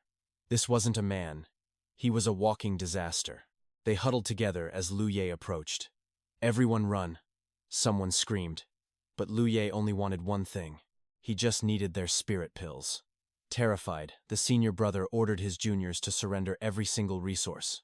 They swallowed their pride. knowing they stood no chance. Against this monster, resistance meant a swift, painful death. Liu Ye thanked them politely and left the spoils. He mounted Amber, disappearing into the mist like a phantom. Only when he was gone did they breathe. They truly believed their lives had reached their final, bloody chapter. Liu Ye felt the raw power surging through his veins. Breaking through an enemy's defense was now as easy as breathing. If the 9-star sect only sent trash like this, the world was his for the taking. YY remained worried. She pointed out his fresh wounds, but Liu Ye laughed. To him, these were just scratches on the path to godhood. They soon stumbled upon another battlefield. Liu Ye watched the two sects tear each other apart with predatory eyes. He decided to play the role of the fisherman. Why only take the pills? YY asked, confused by his mercy. The enemy of my enemy is a useful tool, he explained. He was building alliances while fueling his own ascension. If it were the 9-star sect, he wouldn't even leave them their clothes. Mercy was reserved for the strategic. 2 more wounded enemies appeared before them. For the next half-month, Liu Ye became a literal reaper on the mountain. His name echoed through the gorge as the mountain-crossing tiger. To the 9-star sect, he was a living nightmare. Though he hated the bandit-like name, his legend was growing. Today, the disciples of the Xuan men would witness it. Charging into the fray, Liu Ye intervenes. Chu Tian watches in awe as the tiger of the mountain dances with his blade. Chu Tian immediately marks Liu Ye as an ally. The 9-star sect's vanguard is annihilated, leaving Mystic Gate with casualties. 3 fallen brothers is a small price for victory. Chu Tian's gaze stays locked on Liu Ye, the mysterious new arrival. 2 dead, 5 wounded. The tiger's legend is absolute. Chu Tian personally presents a rare spirit pill to his savior. Calling him Tiger Brother, Liu Ye feels a bit awkward. He nearly reveals his name, but pauses, remembering his master's warning. Never expose your identity. Chu Tian bows deeply, introducing himself before asking how he should address the legendary warrior. Since Liu Ye is forbidden, he chooses Yi Ye. Impressed, Chu Tian requests a way to stay in contact for future battles. He wants to reach Liu Ye directly next time. However, our hero has no clue how to use spiritual communication imprints. Recalling Zhang Wu's message technique, he extends his hand. A brilliant blue light erupts from Chu Tian's mark toward his palm. The sigil burns into his hand like a spiritual QR code. Connection established, Liu Ye mounts his tiger, ready to vanish. As he departs, Chu Tian shouts a grave warning. The 9-star sect has summoned a terrifying monster from Wuyi Island. Be extremely careful, brother. Liu Ye just gives a cool wave and a casual thanks before disappearing into the mist. Watching them go, Chu Tian sighs. Only a genius from a great sect could stay this calm against Wuyi Island's name. Such absolute composure is the mark of a true titan. Little does he know, Liu Ye has 0 clue who they are. To him, it just sounds like a cheesy wuxia novel title. No big deal. Meanwhile, at the Grand Mystic Gate headquarters, magnificent palaces sit atop soaring peaks, hidden in eternal clouds. The entire sect is shrouded from the prying eyes of men. Deep inside the sanctuary, leader Wang Yang sits by a pond. He lazily tosses food to the swirling koi fish below. Watching the fish struggle for survival, he smiles. Suddenly, his aide Xiaozhu senses a flicker from her communication mark. Chu Tian has met the tiger, she reports. They've exchanged sigils, and the mysterious warrior's name is recorded as Yi Ye. Yi Ye, Wang Yang muses, never having heard the name. He brushes off his robes and pours a cup of tea. The report claims the tiger wields a devastating weapon. Even more shocking, he has mastered high-level defensive spirit runes. He can block a 4th-stage Spirit Creek cultivator with ease. Wang Yang's eyes widen. A defensive rune at his low level? A 3rd-stage cultivator using such ancient arts? These spirit runes are incredibly complex, shrouded in deep primordial mystery. Even Wang Yang hasn't mastered them yet. He shudders, wondering what kind of monster has suddenly appeared in their world. He must be a hidden disciple from a peak sect. Legendary clans often send their geniuses into the wild for training. To them, geniuses are common. If one survives, it's a blessing. If they die, it is simply the cost of evolution. This aggressive style matches the Heaven Realm sect, he notes. Xiaozhu asks if they should provide any secret assistance. Wang Yang waves her off. No need. He is here for a trial. Interfering might ruin his path to godhood. He smirks darkly. After all, This massive war only started because of him. Mystic Gate has already carried enough of his weight. Xiao Zhu is confused. She knows Wang Yang has been itching to declare total war on 9-star for years. He dreams of the inner battlefield, but lacked an excuse. His 7th stage cultivation is barely anything in that cutthroat realm. His future is a dance with death there. Before leaving, he must crush the 9-star sect once and for all. He cannot leave with a peaceful heart until they're destroyed. He turns to Xiao Zhu, asking for the current death toll. 30 dead, mostly rogue cultivators, she answers. Wang Yang crosses his arms, a satisfied glint in his cold eyes. Escalate the offensive. End this war now. Only when the smoke clears can his true master plan finally begin. While he plots, the 9-star sect is counting their corpses. Tao Ye trembles as he reads the bloody casualty lists. We've lost 60 men already, he cries to Dong Shuye. The massacre has reached a devastating breaking point. Dong Shuye is stunned. How? Even if they were outmatched, such massive losses in days are mathematically impossible. Dao Ye gnashes his teeth in fury. It's that damn tiger. He's the one turning our disciples into a bloodbath. He ambushes every skirmish, blocking escape routes and robbing everyone. Our disciples are dying like flies because of him. Dong Shuye slams his fist, his face darkening with murderous intent. What about Lachish? Where is that fool? Mentioning Lachish only makes Tao Ye angrier. That useless brat hasn't done a single thing since the war started. He won't even reply to our signals. Dong Shuye sighs in frustration. Fine, if he brings me the tiger's head. I will give him the purple maiden, Dao Ye gasps, glancing at the innocent girl picking flowers by the pond. Go, now, Dong Shuye roars. Tao Ye obeys, as Lu Ye remains hidden, unaware of the bounty on his head.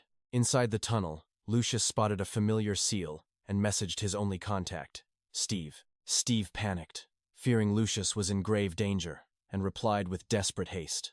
Lucius casually dismissed him, leaving Steve baffled and met with a cold, frustrating silence. With YY and Amber guarding the entrance, Lucius finally felt secure to cultivate. Mastering the golden cicada technique left him at a standstill without a high-tier manual. Bored, he turned to the scam gluttonous ogre art he had previously purchased. The art utilized 15 spirit nodes, mostly overlapping his current foundational techniques. 2 extra nodes won't hurt, he thought, channeling his spirit power into the new path. Suddenly, his stomach ballooned outward, rumbling like a violent, oncoming storm. With something writhing inside, Lucius's face paled as his internals roared with power. Am I giving birth to a monster? He joked, the first pregnant man in history. The swelling vanished. He realized the art simply hyper-accelerated his spirit pill digestion. It was a breakthrough. That shady merchant had actually sold him a god-tier secret. While eating, he realized the danger.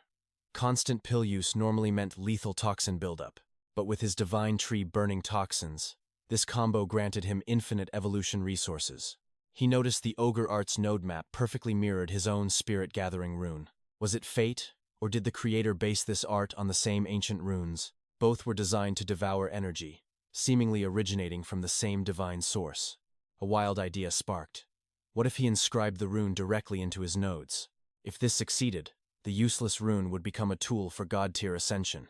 The more he pondered, the more he believed this reckless gamble could actually work. Diving into his consciousness, he let his aura flow to find the perfect node. Every new rune he mastered flooded his mind with vast, overwhelming waves of information. He avoided his vital origin node, choosing a secondary one to test his theory. A secondary node failure was survivable, but the origin node meant instant, total destruction. Focusing his soul, he began weaving the spirit gathering, rune within his very body. The rune shattered repeatedly, but Lucius refused to yield to the agonizing failure. Finally, the energy stabilized. A new, perfect spirit gathering rune was born within him. Success! He beamed with pride as environmental energy surged directly into his spirit.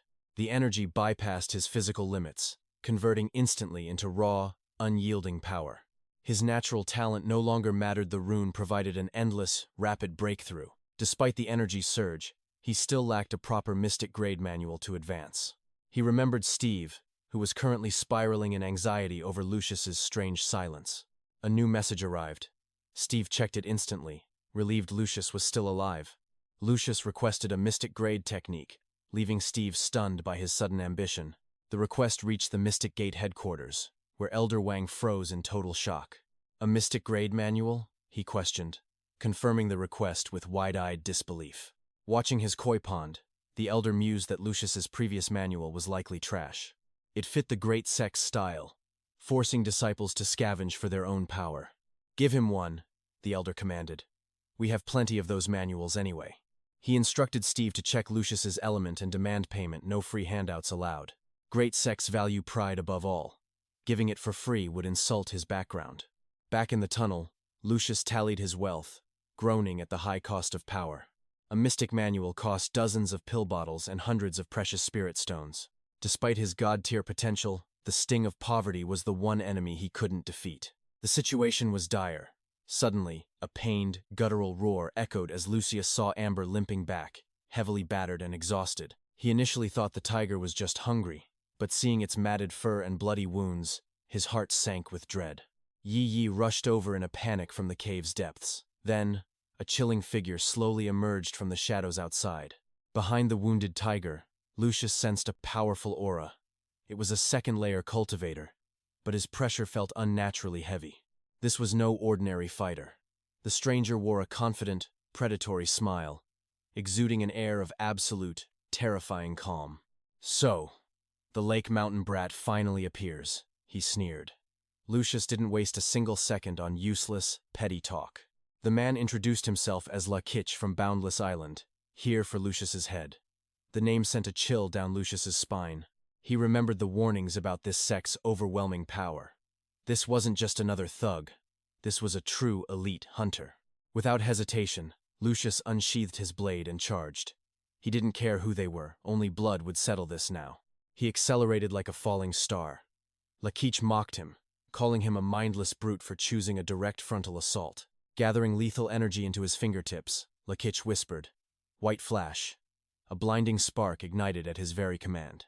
A searing radiance erupted, instantly flooding the pitch-black tunnel with an overwhelming, soul-scorching white light that blinded everything. Lucius's vision turned white. In that agonizing moment, it felt as if his very eyes were being burned by a sun. "Die!" 𝑍𝒔𝒄𝒆𝒆 roared. Suddenly, a jagged stone pillar erupted from the earth, slamming violently into Lucius's unprotected back. Thrown off balance by the impact, Lucius staggered. Seizing the opening, 𝑍𝒔𝒄𝒆𝒆 summoned a barrage of razor-sharp ice spears. With lethal ice inches from his face, Lucius's instincts flared. He instantly triggered a protection rune to ward off the strike. This opponent was far deadlier than Zhang Wu. Seeing the high-level rune, 𝑍𝒔𝒄𝒆𝒆 paused, his eyes narrowing with sudden curiosity. "What sect are you from?" he demanded. Lucius ignored him, exploiting the brief pause to launch a fierce counterslash. But a golden barrier repelled his blade. Lucius's arm went numb as he calculated the enemy's massive spirit reserve. This monster had opened at least 50 apertures, aiming for the legendary 360 aperture Great Cycle Path. In this world, cultivation manuals are endless. The quality of your technique dictates exactly how many spirit gates you unlock. Heaven tier opens 360, Earth tier, half that. This man was practicing a god tier, elite heaven-grade technique. 𝑍𝒔𝒄𝒆𝒆 laughed, praising Lucius's sharp eyes. He expected a commoner to be clueless, but this boy was surprisingly knowledgeable. "White flash!" 𝑍𝒔𝒄𝒆𝒆 roared again. Lucius, still reeling from the previous blinding light, instinctively braced for another glare. His eyes still stung with pain. Hearing the spell's name, Lucius squinted hard and raised his arm to block the brightness. But it was a trap. Instead of light, a swarm of lethal ice shards whistled through the air toward his head. "Fooled you," 𝑍𝒔𝒄𝒆𝒆 cackled. He was weaponizing his words, using psychological tricks to toy with his desperate prey. The man was incredibly cunning. Lucius roared in fury, his blade becoming a blur as he shattered the incoming ice storm. Yi peeked out from behind the enemy, searching for an opening. But before she could strike, the hunter turned. It was as if he had eyes in his skull. 𝑍𝒔𝒄𝒆𝒆 spun around with terrifying speed, his hand glowing with intent. A blast shot toward Yi. Suddenly, Amber intercepted the hit, unleashing a roar that shook the very cave's foundation. The sound was a physical shockwave, rattling Lucius's brain. Even the arrogant 𝑍𝒔𝒄𝒆𝒆 staggered, his composure finally shattering. "A spirit beast?" 𝑨𝒔𝒄𝒆 gasped in shock. Lucius realized he had drastically underestimated the tiger's true, ancient nature. The majestic beast possessed a hidden, mysterious ability. But there was no time to think the battle was reaching its climax. Exploiting 𝒔𝒄𝒆's momentary paralysis, Lucius lunged forward. Desperate, the enemy tried his blinding trick one last time. Lucius refused to dodge. He took the hit head-on, but suddenly, a massive block of ice encased his entire body. 𝒔𝒄𝒆 exhaled, thinking the threat was over. This battle was far more grueling than he had ever anticipated. He rarely met anyone who could survive his relentless techniques. But as he relaxed, a terrifying cracking sound began. Boom! The ice prison exploded into shards. Lucius emerged like a demon reborn, charging straight for the enemy's throat. His ultimate defense was shattered like glass. Horror dawned on 𝒔𝒄𝒆 as he finally noticed Lucius's glowing, unusual blade. That sword, it's not normal, he cursed. He mocked Lucius's brute strength, yet he couldn't hide his growing panic. The brute was overwhelming him. In the blink of an eye, Lucius was inches away, his shadow looming over him. His blade ignited with a lethal, blinding glow. As the steel descended, 𝒔𝒄𝒆 scrambled backward in a desperate retreat. But he forgot one thing, Yi. She materialized behind him like a ghost, delivering a powerful strike to his shoulder. Terror gripped 𝒔𝒄𝒆's soul. He tried to evade, but the combined assault had formed a perfect trap of death. Out of nowhere, a blinding burst of spiritual light explodes like thousands of needles from 𝒔𝒄𝒆's back. The blast sends him flying. 𝒔𝒄𝒆 lunges forward just as 𝒔𝒄𝒆 summons a thick mist shield. A veil of fog protects him. 𝒔𝒄𝒆 swings his blade with fury, but the defense remains ironclad. 𝒔𝒄𝒆 snarls, golden hoop. A crescent beam of light slices through the air toward 𝒔𝒄𝒆's chest. 𝒔𝒄𝒆 activates his defensive ward just in time. He retaliates with a ferocious, icy blade storm. Lightning and frost collide. Spells flood the tunnel as 𝒔𝒄𝒆's roar echoes through the darkness. The tide turns desperate. Their mana is fading. Every strike drains their very life force. It is a war of attrition. Neither warrior knows who will collapse first in this lethal dance. Eyes lock as power explodes. A water spear lunges while fire dragons incinerate the freezing air. Fire and water clash, shaking the cavern. The ceiling crumbles as heavy rocks rain down. 𝒔𝒄𝒆 retreats in panic. But 𝒔𝒄𝒆 is already mounted on his tiger, closing the gap. Cornered, 𝒔𝒄𝒆 turns. He prepares to face the relentless hunter in one final, bloody stand. The impact is brutal. 𝒔𝒄𝒆 is sent spiraling, crashing hard against the jagged, cold ground. Pain racks his body. 𝒔𝒄𝒆 demands a truce, but 𝒔𝒄𝒆 refuses to yield an inch. You do not pluck a tiger's whiskers and escape. 𝒔𝒄𝒆 reveals a mysterious, ancient seal. The great seal expands with terrifying power. It descends like a falling mountain upon 𝒔𝒄𝒆. A massive crater forms. 𝒔𝒄𝒆 barely evades certain death by a mere hair's breadth. Sensing the danger, he commands Amber to flee. But the seal pursues with supernatural speed. It rains death from above. Amber leaps through shadows, narrowly dodging the crushing, heavy blows. 𝒔𝒄𝒆 laughs in triumph. Where is that arrogance now? Come and face your inevitable end. The tides have completely turned. The predator has become the prey in this desperate chase. Each strike tremors the earth. Dust and stone explode as the seal relentlessly hunts its target.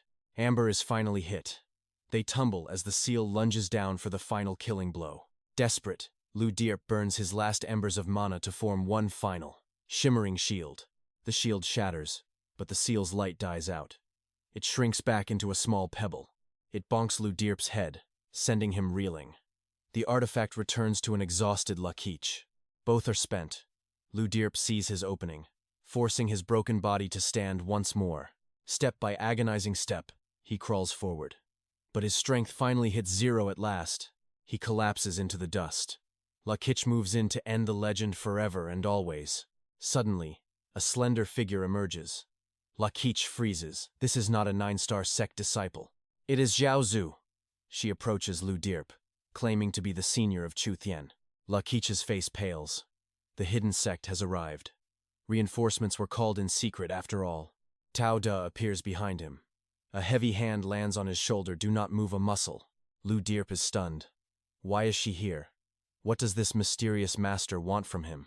She looks like a mere maid, yet her hidden aura screams of a supreme, deadly master. "Give me 2 spirit stones," she says. 𝒂𝒊𝒏𝒆 blinks. Did he truly hear that right? She holds out her hand. Why would a powerhouse beg for mere pocket change right now? Is this a robbery? 𝒂𝒊𝒏𝒆 sighs and hands over the 2 meager stones to her. She tosses him a jade slip in return. "A fair trade," she whispers coolly and calmly. "It is the Earth-grade Red Lotus manual. A treasure worth millions for just 2 stones. This is a gift from the hidden sect. A massive power-up delivered right to his hand." 𝒂𝒊𝒏𝒆 beams with gratitude. But Xiao Zhu is not done. The mission is just beginning. She turns to Tao Da. If he wants a war with her sect, she will provide. Tao Da grimaces. He cannot lose face here. He suggests moving the battlefield elsewhere, immediately. Xiao Zhu's eyes ignite with a dangerous light. The real show is about to begin now. I bolted at blinding speed, with Xiao Zhu right behind. Both vanished from sight instantly. The truce shattered. 𝒂𝒊𝒏𝒆 and Lich collided again, battling fiercely for a day and night. This unending struggle pushed them beyond human limits. Neither would yield an inch of ground. 𝒂𝒊𝒏𝒆 was baffled. How did Lich possess such an infinite supply of spirit talismans? Meanwhile, Lich cursed 𝒂𝒊𝒏𝒆's freakish recovery speed. This madman simply refused to fall. Lich was gasping for air. 𝒂𝒊𝒏𝒆's relentless pressure left him no room to breathe. Amber and Yi's harassment forced Lich's hand. Desperate, he prepared his ultimate spell. Suddenly, he froze. A message arrived. He halted the fight, asking 𝒂𝒏𝒆 for time. He surrendered. 𝒂𝒊𝒏𝒆 stared intensely, suspicious of what trick this fox was playing now. Lich explained the war was over.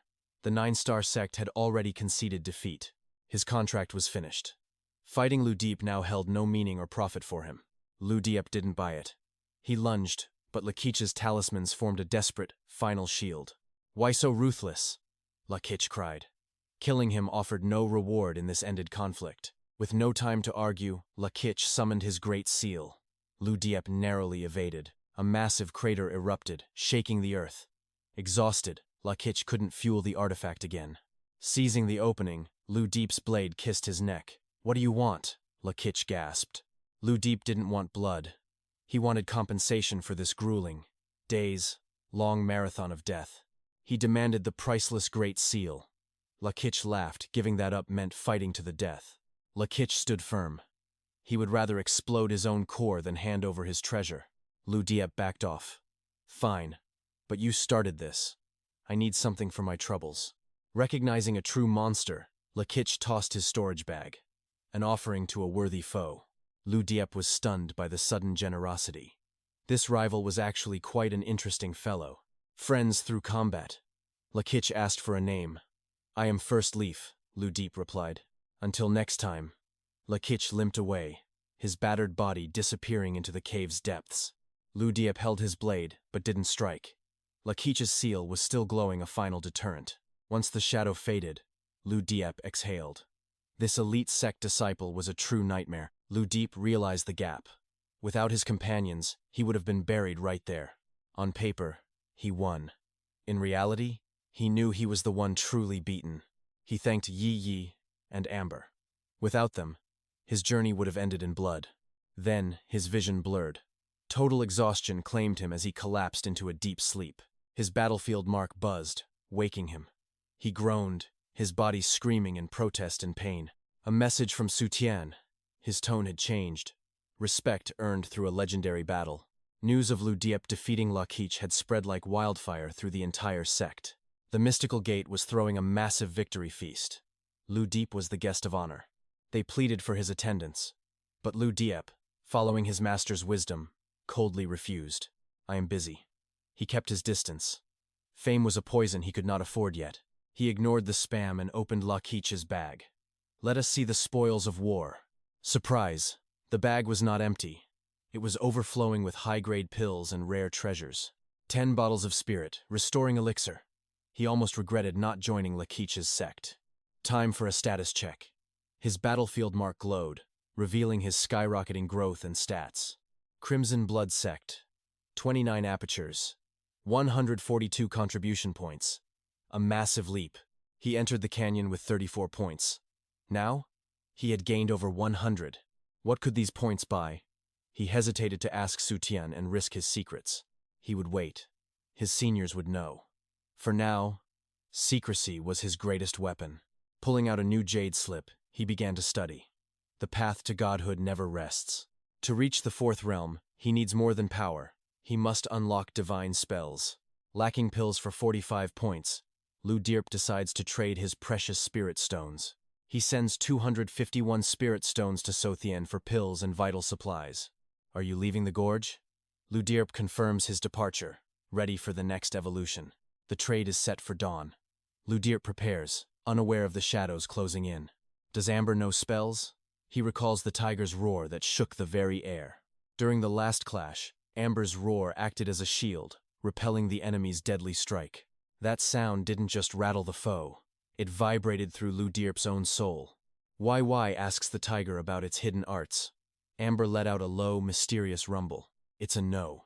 𝑍𝒔𝒄𝒆 wonders how 𝑦𝒌 understands the beast's cryptic language. Dawn breaks peacefully. Sothian arrives early, bringing the promised top-tier cultivation pills. These are the finest grade, specially prepared for the man who saved their sect. You are our benefactor, 𝒂𝒂 insisted. 𝑍𝒔𝒄𝒆 mounts his tiger, ready to vanish.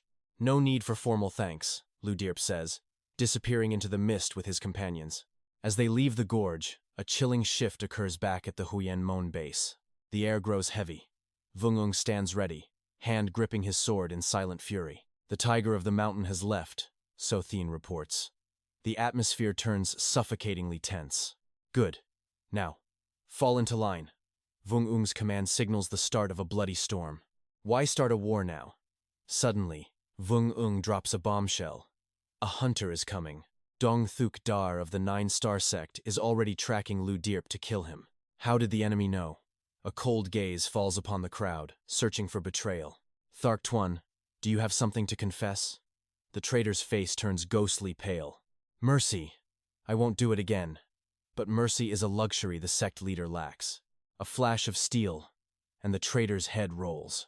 Justice is swift and brutal. This rat was a 9-star spy. Let his death be a warning to all. The disciples tremble as 𝒂𝒂 declares a final, desperate crusade against their rivals. For 30 years, we have bled. Today, we end the 9-star sect forever. The cycle of vengeance has claimed too many lives. It ends with their total destruction. Even with our victory at the gorge, we aren't safe while their base still stands. To live in peace, we must burn their stronghold to the ground. Join me. The square erupts in cheers. For the glory of 𝑍𝒂𝒄𝒆, they march to war. Hundreds of cultivators stream out, a tide of steel destined for the enemy gates. Meanwhile, 𝑍𝒔𝒄𝒆 travels calmly on Amber's back, unaware of the chaos behind him.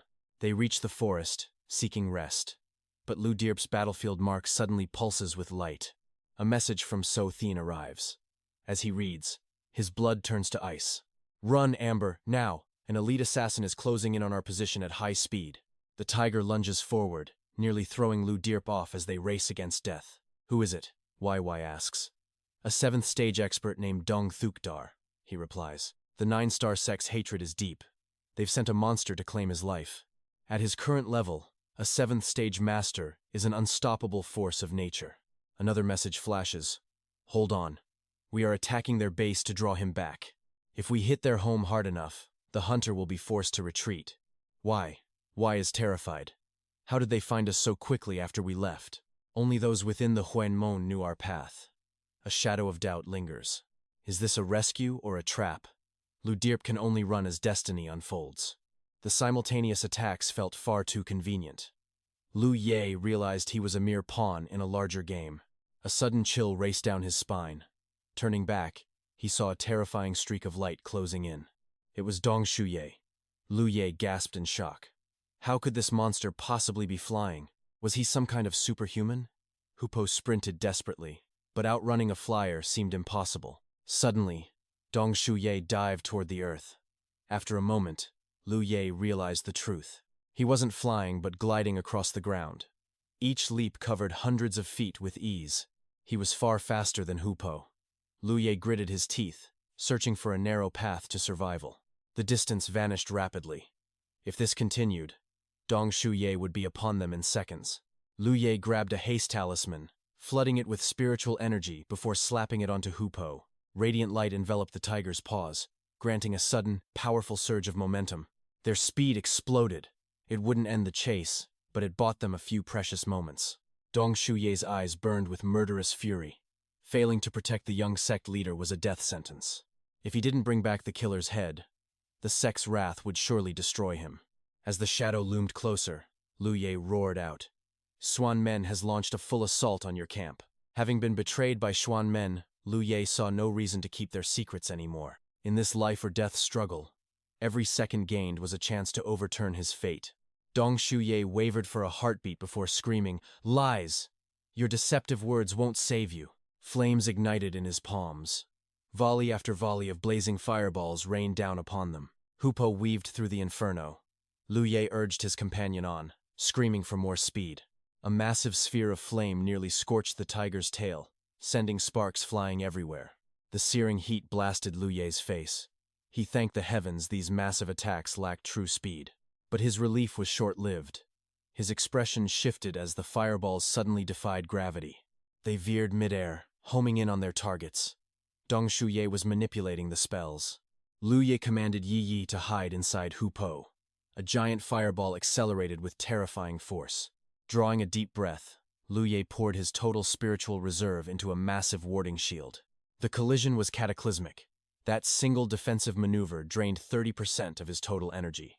"I have to endure," he hissed, though his strength was waning. Dong Shuye merely sneered. An earth-shattering explosion rocked the forest, engulfing everything in a sea of ravenous flames.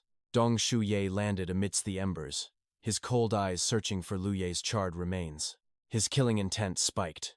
He couldn't believe a mere level 3 cultivator could still be breathing. By all laws of cultivation, that strike should have been fatal. But Liu Ye was no ordinary boy. Rustling leaves echoed nearby. Liu Ye had already vanished from the impact zone.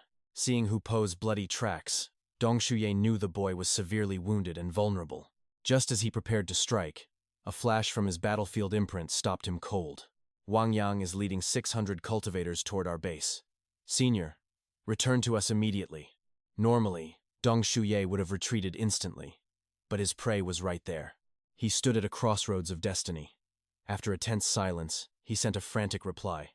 Back at the 9-star sect base, every defense was active. Resources burned to power the shields. The barrier shimmered under the relentless Xuan Men assault. Panic began to spread within the walls. Dao Ye, the highest-ranking officer left, felt the crushing weight of their imminent defeat. He desperately messaged Dong Shuye for reinforcements. The reply he received was chilling. "Just hold on." With no help coming, the 9-star sect was backed into a corner. Suddenly, a panicked disciple burst in. Dao Ye rushed out, only to find a strange sight. 𝑍𝒔𝒄𝒆 was walking away, hand in hand with a woman in purple. Dao Ye demanded an explanation. 𝑍𝒔𝒄𝒆 glanced back coldly. "It should be obvious. I'm leaving this doomed place. Choice: flee or face death." I blocked his path, but 𝑍𝒔𝒄𝒆's audacity knew no bounds. He wasn't just deserting, he was dragging 2Y away. Coldly, he declared that 2Y was no longer part of the 9-star sect. From this moment, her soul belonged elsewhere. Infinite Abyss Island. He claimed she had chosen her new master. The 9-star sect was now nothing but her past. Chaos reigned as the Mystic Gate launched a brutal assault. Tao Da was drowning in blood, duty, and pure frustration. 𝑍𝒔𝒄𝒆's betrayal was the final straw. Only his mysterious, powerful lineage saved him from a gruesome, immediate execution. Tao Da's laughter was hollow and icy. He couldn't believe his cold-hearted junior sister would flip her loyalty so easily. He locked eyes with 𝑍𝒔𝒄𝒆, his voice dripping with venom. Mercy had its limits, even for a noble of the islands. Don't mistake patience for weakness. But 𝑍𝒔𝒄𝒆's face remained a mask of stone, his resolve as hard as diamond. He demanded 2Y's freedom, challenging Tao Da's authority. A murderous, suffocating intent flooded the air between them both. Tao Da ignited his battle mark, a terrifying warning. "Leave alone now, or take her back as a broken, lifeless corpse." As vice commander, his word was law. Betrayal meant a fate worse than death. Total, agonizing cultivation stripping. 𝑍𝒔𝒄𝒆 didn't flinch. He shoved Tao Da aside like trash, dragging 2Y toward the Great Hall with arrogant ease. Dao Da watched their retreating backs, one final plea escaping his lips. Turn back now, or lose your very soul. Silence was his only answer. Tui moved like a ghost, indifferent to the storm of rage brewing behind her. Rage exploded. Dao Da's roar shook the temple pillars, as he formally denounced Lan Tui for her ultimate treachery. He invoked the heavenly mystery to shatter her core. Yet, a hidden pang of grief pierced his hardened, warrior heart. The Mystic Gate's siege forced his hand. In this world of monsters, extreme times demanded extreme, blood-soaked measures. This was a bloody lesson for all. Cross the sect, and your existence would be erased from the records forever. He watched them vanish into the hall, ignoring every warning. The die was cast. There was no turning back now. But wait, why was the heavenly mystery silent? Why wasn't her power draining away in a scream of agony? The realization hit like a thunderbolt. The sect mark. It had been altered in total secrecy before the confrontation. In that split second, the pieces clicked. To rewrite a destiny mark required a mountain of legendary merit points. How could a mere Spirit Creek realm brat possess such god-tier wealth? 𝑍𝒔𝒄𝒆𝒆 had played them all like fiddles. Dao Da stormed the great hall, finding them bathed in an eerie, blinding light emitted from the ancient central pillar. As they touched the stone, the atmosphere distorted.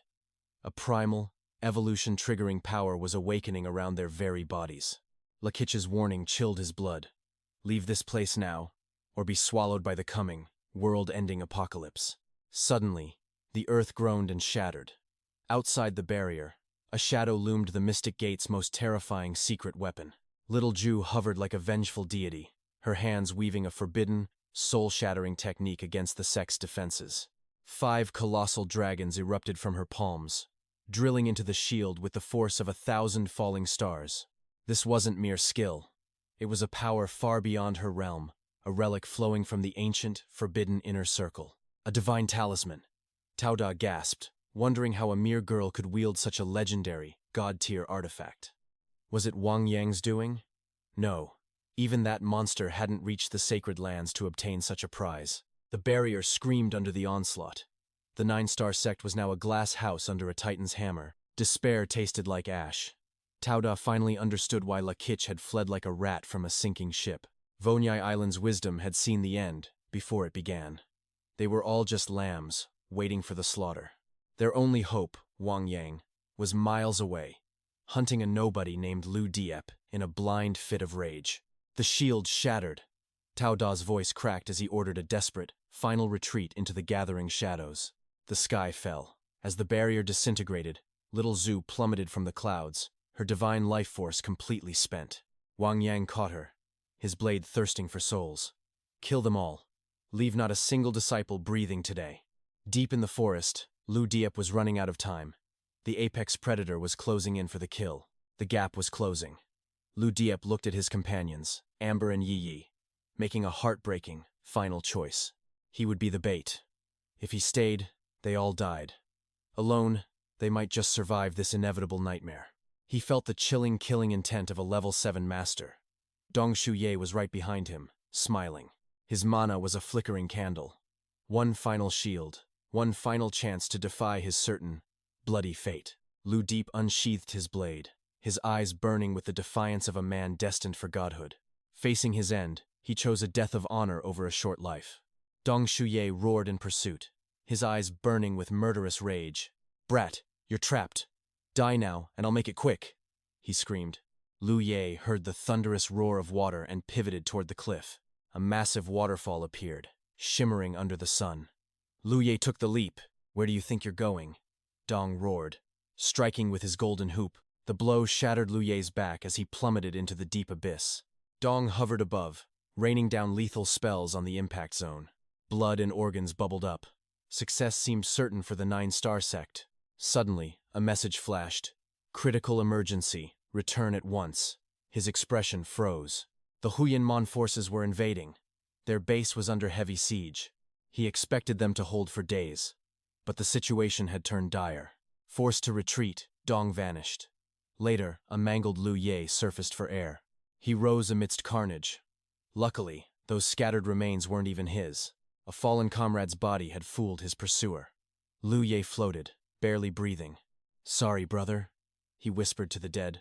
"I'll join you soon enough." He knew if he closed his eyes, he'd never wake up again. Darkness. Through sheer protagonist luck, he awoke in a strange, quiet room. A gentle voice whispered nearby.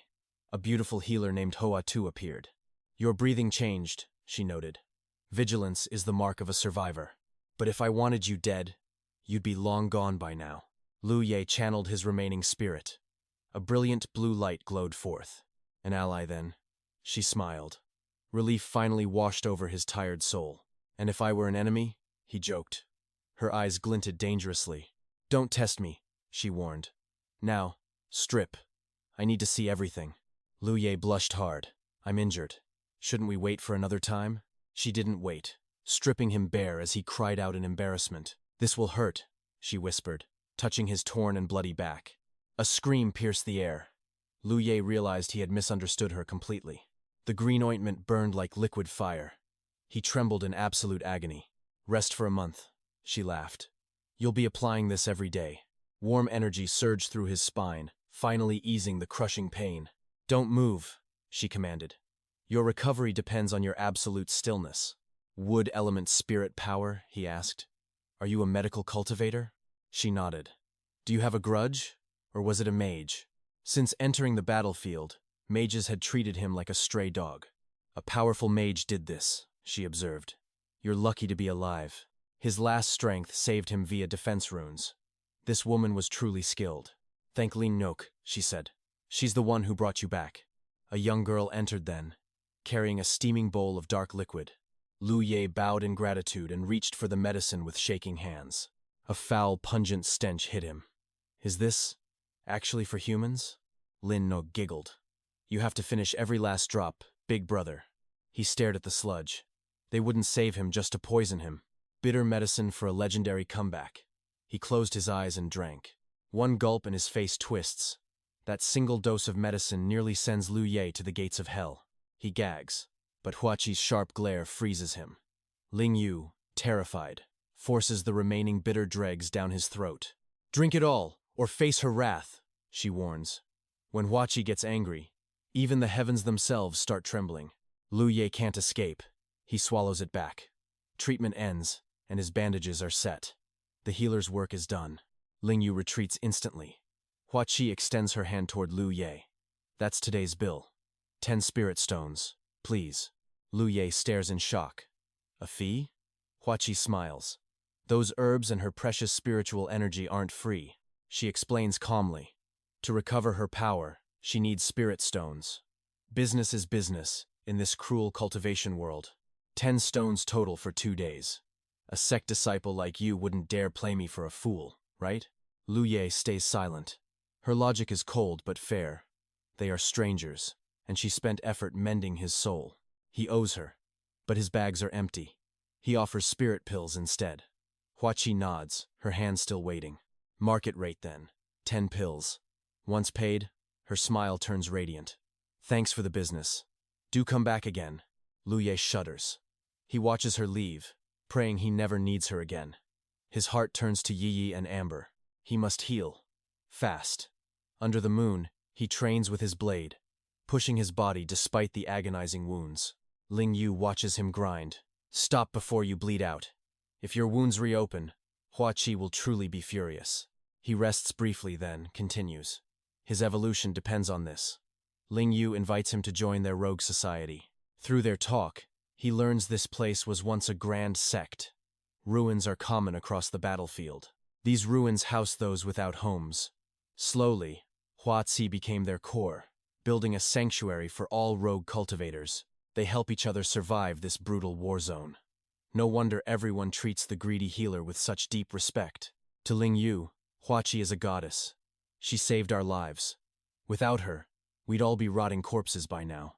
Liu Ye sighs. In his mind, she's half bodhisattva, half Yama. Ling Yu urges him to join their promising future.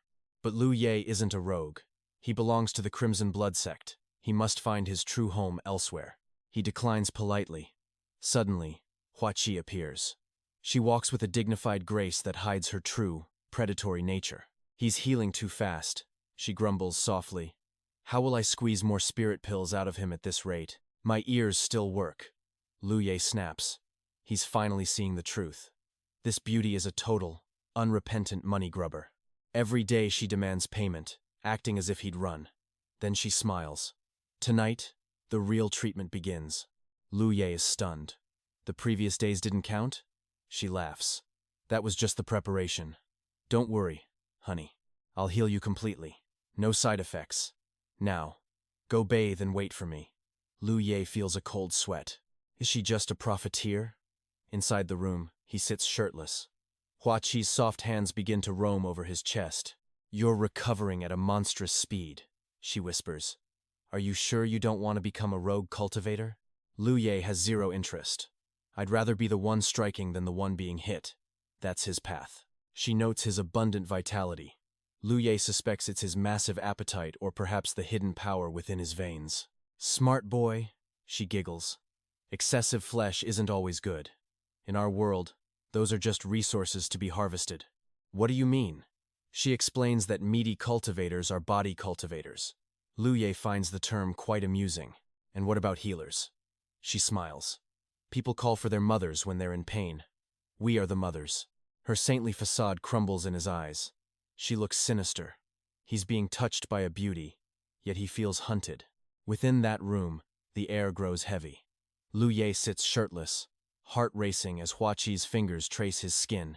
Your recovery defies logic, she purrs. A mere mortal shouldn't possess such terrifying, explosive, regenerative power. Lu Ye remains stoic. He doesn't care for titles or groups. To him, strength is the only currency that matters. Power is for protection, she says, eyes gleaming. But your blood boils with the heat of 1,000 suns. He wonders if his insane diet triggered this.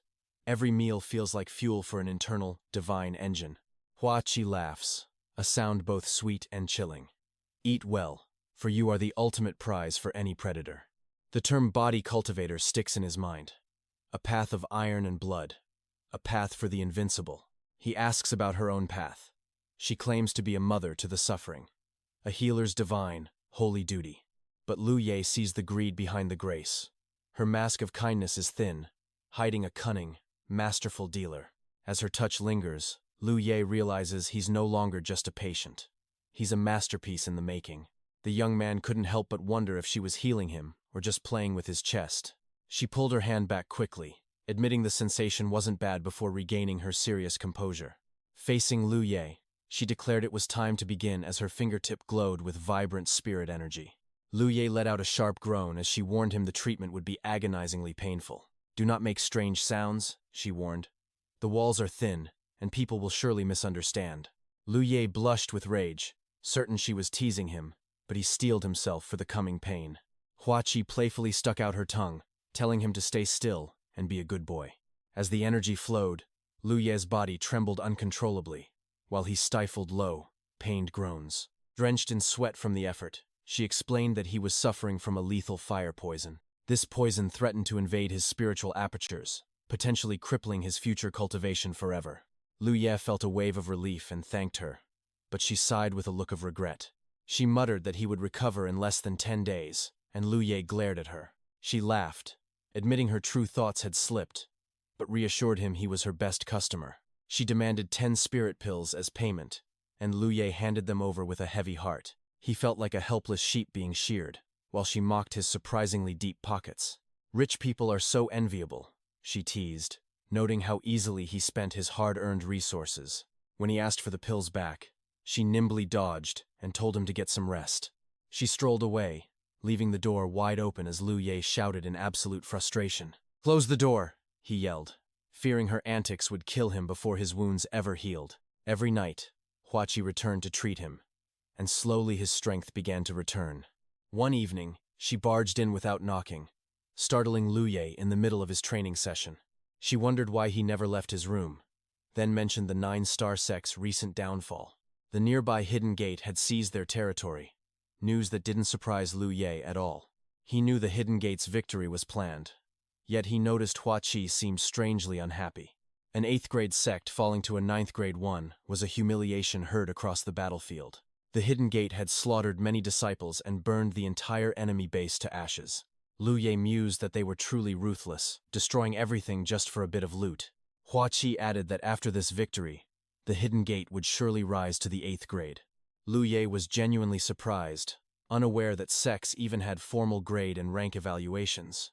Hua Qi suspected he was from a great sect, yet he lacked even the most basic knowledge. He avoided her gaze, insisting he was merely an ordinary rogue cultivator with no background. She laughed, calling him a wealthy rogue while charging him 2 more pills for the medicine. Running low on funds, Lu Ye asked for the location of the Heavenly Merchant Union branch. He headed to the Luso ward, a place where he was already a very familiar face. Inside the union, Lu Ye sold 4 rare magnetic ores to quickly bolster his empty finances. He then produced the 9-star sect Young Lord's storage bag, requesting a professional unlocking service. The manager led him to a specialized room to meet an old master of restrictive seals. The seal was broken easily, and Lu Ye then presented a mysterious spirit bell for inspection. The old man puffed his pipe and bluntly stated he could not open the artifact. He explained that spirit tools often carry the lingering soul traces of their previous owners. To use it, Lu Ye needed to slowly wash away those traces with his own energy. Thanking the elder for the guidance, Lu Ye realized this bell would be his ultimate shield. After leaving the union, he inspected the bag and found several bottles of mysterious pills. Since Hua Qi was a medical expert, he decided to seek her out for some answers. He knocked on her door, only for her to appear fresh from a steaming bath. Her hair was still damp, a vision of beauty that left Lu Ye stunned. "Want to use the bath?" she teased. The sheer robe revealed every curve, making Lu Ye's face flush.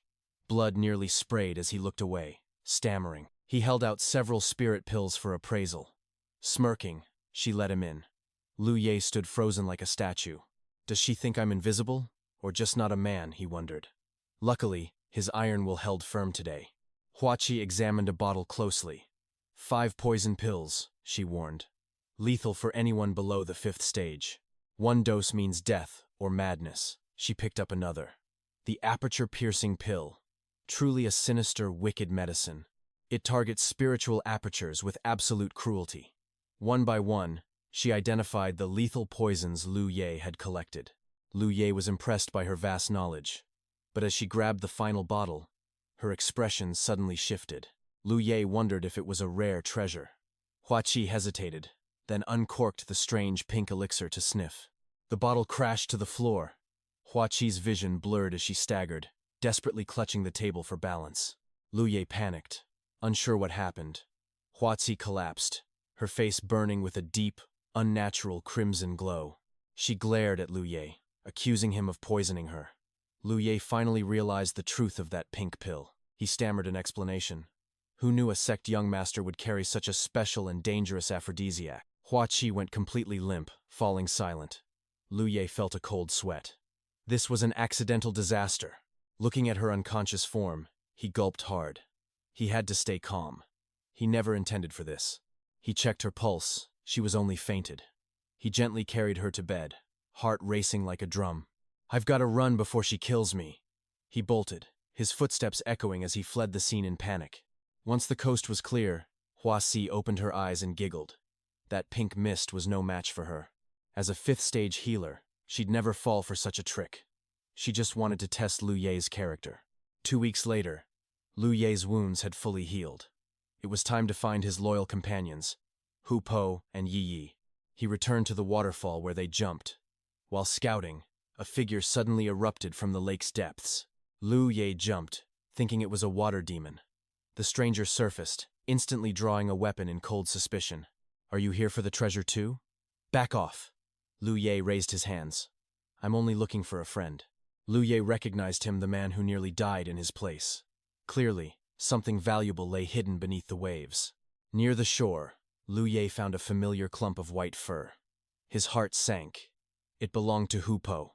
A heavy dread washed over him. The Dongshu clan was hunting him, but they had targeted his friends instead. He thought splitting up would keep them safe. Instead, Hu Po and Yi Yi had walked straight into danger. Faint bloodstains and paw prints led into the brush. I'll find you, Lu Ye vowed, his aura turning cold. In the dark, Hu Po growled weakly. A beast-taming ring was choked around his neck, draining his legendary spirit. 5 cultivators surrounded the beast. Loosen the ring. the leader barked. Don't let our prize choke to death. A female cultivator signaled, and the glowing collar expanded. 𝒂𝒄𝒆 finally gasped, his eyes burning with rage. The tiger lunged, but the ring flashed with divine power, slamming him back into the dirt with agonizing force. The artifact's suppression was absolute. A nearby cultivator sneered, mocking the beast's pathetic struggle against its fate. What a weakling, the man laughed. But the female cultivator warned them not to underestimate this monster's spirit. Weak? He's the one who scared you three into handing over your storage bags. She mocked their cowardice. Sister Vu, stop, the man stammered. We didn't know the beast had a hidden partner helping him attack. Another nodded frantically, looking at their companion. Brother Hung almost wet his pants when they first arrived. I did not, Hung snapped, face reddening. Sister Vu just smiled, knowing they had found a rare treasure. Brother Chu has a sharp eye, she praised. Without him, we would have missed this legendary spirit beast. Despite his current weakness, this tiger possessed a spirit brand. With training, he could reach God-tier ascension. Yi couldn't bear the torture anymore. She materialized, desperately clawing at the ring, but her efforts were futile. Let him go, she shrieked, charging the group. Brother Chu moved to strike her down with a sneer, but mid-step, Yi's expression changed. Her eyes lit up.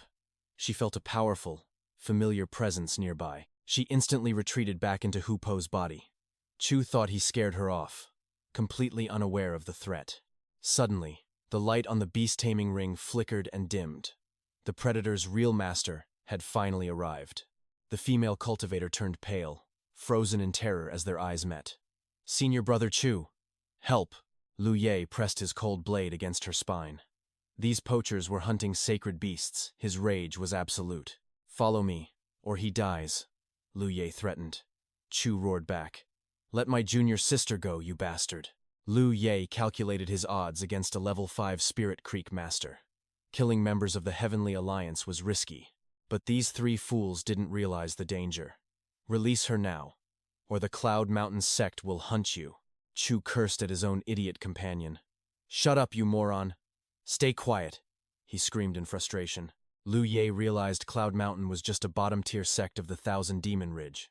His hesitation vanished instantly. If they were allies, it would be complicated. Since they were enemies from the Demon Ridge, there was no mercy. With one swift motion, his blade pierced her heart. He tossed her corpse toward Chu, like common trash. As Chu lunged in a frenzy, Lu Ye activated the Heaven Bell, trapping his foe in a spiritual cage. He had been feeding the artifact his own life force. It wasn't fully mastered, but it was enough. The massacre happened in a heartbeat. The girl was dead, and their strongest fighter was neutralized and imprisoned. 3 disciples remained. One drew his sword with trembling hands, but Lu Ye was already a blur of motion. Lu Ye flickered past him, leaving him paralyzed. Another disciple nearly collapsed in terror as Amber let out a roar.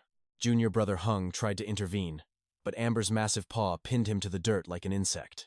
The last survivor fumbled for a talisman, his hands shaking. He was too slow. Lu Ye's blade was at his throat. Hung's final breath was a curse to skin the tiger. In response, Amber's jaws ended his miserable existence forever. The battle was over. Wai threw herself into Lu Ye's arms, weeping. He smiled gently. Why didn't you run? Their reunion was cut short by a massive explosion from the Heaven Bell. Wai, take Amber and hide. Now.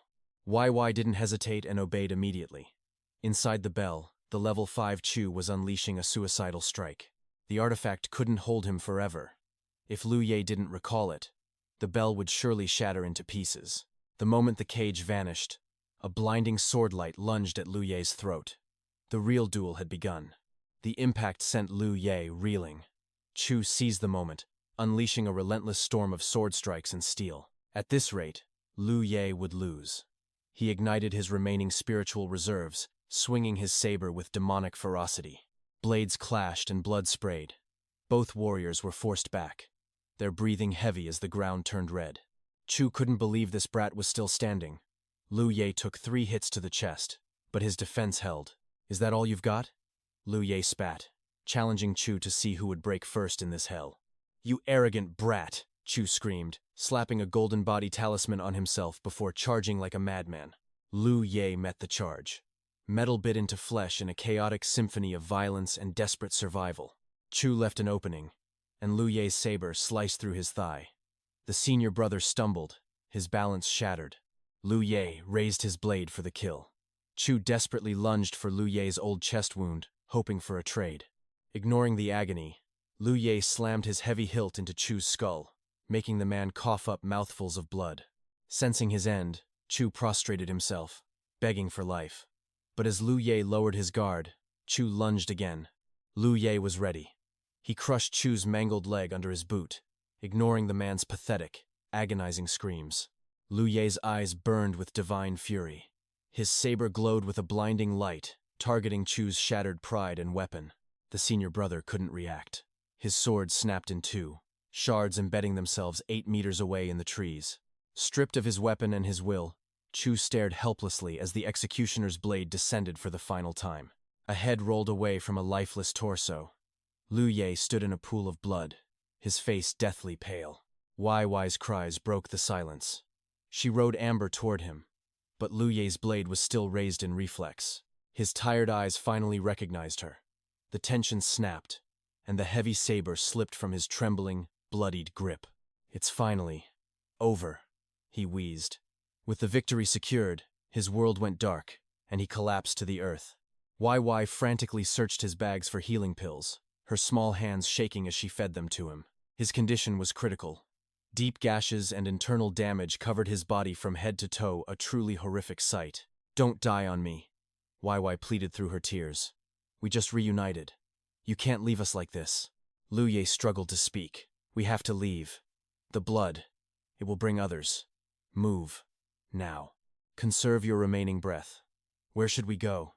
Lu Ye gasped out a final destination before collapsing into darkness. "Seek out Huaqi 100 miles away." He prayed for her aid while regret gnawed at his fading heart. Elsewhere, shadows of malice loomed. Ruthless hunters threatened the innocent, demanding the battlefield marks or a swift death. Rage burned over lost rewards. Lu Ye had slaughtered too many, leaving these scavengers with nothing but empty hands. "Calm your fury," the leader hissed. "Capturing Lu Ye will grant us a bounty beyond our wildest dreams." The hunt intensified. A victim was seized by the throat, forced to reveal every hidden sanctuary nearby. "There is a village," the man stammered. "The rogue cultivator society gathers just beyond the ridge." A wicked grin spread. Meanwhile, Lu Ye's eyes fluttered open in a place of strange tranquility. Huazi's laughter echoed. "My, look who it is. Fate has brought us together, faster than I imagined." Shame washed over Lu Ye. He had vanished without a word, leaving a debt of honor completely unpaid. Huazi sighed with hidden meaning. "Speak your last words now before time runs out." Wai burst into tears. Sorrow filled the room. Lu Ye struggled to speak, refusing to let her play such a cruel joke. "Do not listen to her lies," he croaked. But Huazi countered, "Prepare for your funeral while you still can." With trembling hands, he offered a rare elixir. Huazi snatched the bottle, her eyes gleaming with sudden greed. "Perhaps there is hope," she hummed. "Boil the water immediately, the ritual of healing begins now." "Assist me," she commanded Wai. "If you want him to live, move with the speed of lightning." 3 days drifted past. Lu Ye returned from the brink of death, his spirit flickering back to life. Wai cheered with joy, gently propping him up. He leaned against the headboard, weak but alive. Huazi approached, holding a bowl of emerald liquid. The pungent aroma triggered a memory of pure agony. He pleaded for mercy, his face turning pale. But Huazi was relentless, forcing the bitter brew down his throat. "This medicine is liquid gold," she teased. Lu Ye nearly choked, gagging on the burning essence. "Spit it out, and I will shove the bowl in," she threatened with a terrifyingly beautiful smile. Wai watched in stunned silence. Was this the true Huazi? A hidden side finally revealed. Why such harsh treatment? What sin had Lu Ye committed to deserve her terrifying brand of kindness? "Keep our secrets," Huazi had warned. A rogue healer cannot be caught in the crossfire of sects. Perhaps she feared his guilt, Wai mused, pushing him away to keep his heart from being burdened. Bitter words for a noble cause. She chose to be the villain to protect his path of ascension. The pulse grew strong. His vitality surged, recovering at a speed that defied all mortal laws. "The real therapy begins today." With a swift motion, she stripped the covers, exposing his broken form. Bound like an ancient king, bandages covered every inch, turning the hero into a white mummy. Why fled, her face burning red. I could be a pharaoh, Liu Ye thought in his mummified state. A question of identity arose. Are you not the legendary One Leaf? Hua Qi's eyes narrowed with sharp suspicion. I am Liu Ye, he insisted. Suddenly, a jolt of agonizing pain erupted through his entire body. My hand slipped, she smirked. A shallow apology for a soul-shaking strike to his spine. Stop this madness, he roared. By nightfall, the sound of training echoed through the quiet courtyard. Why approached seeking spirit pills. I will care for Amber, she whispered. Let me carry this burden. A heavy guilt weighed on her. They had been helpless watching Liu Ye bleed in the heat of battle. If only we had power, she sighed. He would not have suffered such devastating and bloody wounds. We must evolve, she told the beast. To stand by his side, we must become gods of war. The moon rose high. Why rushed forward, clutching a bag of rare medicinal treasures she had gathered. She had mastered the arts of nature. To ease his burden, she labored in the shadows harvesting spirit herbs. Even a spirit tiger must eat. I will contribute my own strength to our legendary journey. The marketplace was a den of thieves. Liu Ye stormed out, his heart burning with cold fury. The forbidden seal was broken, but the profit was gone. A treasure chest that contained only bitter disappointment. Even a spirit stream master was a pauper. A crushing financial blow that left him cursing his luck. Who knew the 5th level would be this pathetic? Only a broken spirit sword remained. Lu Deep's blade shattered it completely. He sold everything for 500 spirit pills. He was completely broke now. He lied to YY about the earnings. He claimed they only made 40 coins. He feared their resources would vanish too quickly. 𝑻𝒓𝒆𝒆 appetite was growing daily. Suddenly, a roar erupted from the nearby tavern. A voice called for wine in rage. Liu Diep froze at the familiar tone. It was Dong Shuye. The once mighty hunter now looked like a beggar. Gone was his majestic aura. His face was haggard, covered in messy stubble. Liu Diep retreated into the shadows. He knew he couldn't face this monster yet. On the 2nd floor, Dong Shuye fumed. His pursuit of Liu Diep had cost everything. His sect was burned to the ground. Countless disciples were slaughtered in the chaos. Drained of power, he was defeated. His spirit points were shattered by the enemy. His cultivation plummeted 6 levels instantly. The sect leaders would never forgive his failure. Now he was a desperate, lone rat. A fallen master with nothing but a grudge. He blamed every tragedy on the tiger. If only that brat hadn't killed the young lord. The Great War would have never happened. His home would still be standing strong. Thinking of the dead, Tiger enraged him. He wanted to tear his corpse apart. He sensed a presence down below. A familiar shadow caught his bloodshot eyes. Was it Liu Diep back from the grave? No. He dismissed it as a mere hallucination. Ling Jok prepared to say her goodbyes. YY felt a deep, lingering sadness. Liu Diep offered to let her stay. But she refused to leave his side. They would face the end of this journey together. Hua Tu sent a parting gift. Liu Diep's hands trembled, fearing a medical bill. But it was only specialized healing powders. She called him a natural trouble magnet. She didn't want his death on her conscience. Liu Diep smiled at her hidden kindness. Her words were sharp, but her heart was soft. They set off on 𝑻𝒓𝒆𝒆's back. Ling Nok waved until they were out of sight. YY teased him about the healer's feelings. Did the sister have a crush on him? Liu Diep snapped back with a playful retort. The mention of parents brought YY to tears. She had no memories of her family. Seeing her sorrow, Liu Diep made a choice. He gave her his own surname, Luke YY, a name for a new family. She cheered up instantly, hugging his back. We really are family now, she whispered. They made camp as darkness fell. It was time for a rapid breakthrough. He focused his aura through 9 spirit points. 3 small circuits began to form. 18 points aligned for the first time. He successfully ascended to level 4. He drew his sword, pouring power into the steel. The air hissed as the blade cut through. His strength had reached a whole new dimension. This leap was far greater than before. Level 4 was a true watershed moment. The difference in power was absolutely staggering. Now he could learn the Red Lotus arts. Basic spells were finally within his reach. He remembered his enemies looking so cool. Using magic seemed like the ultimate flex. He laughed, eager to try it himself. The first spell was the Fire Phoenix, a divine bird of legend and fire. Now that power belonged to him alone. He began studying the complex spirit runes. Every spell required a specific energy structure. Was magic just another form of runes?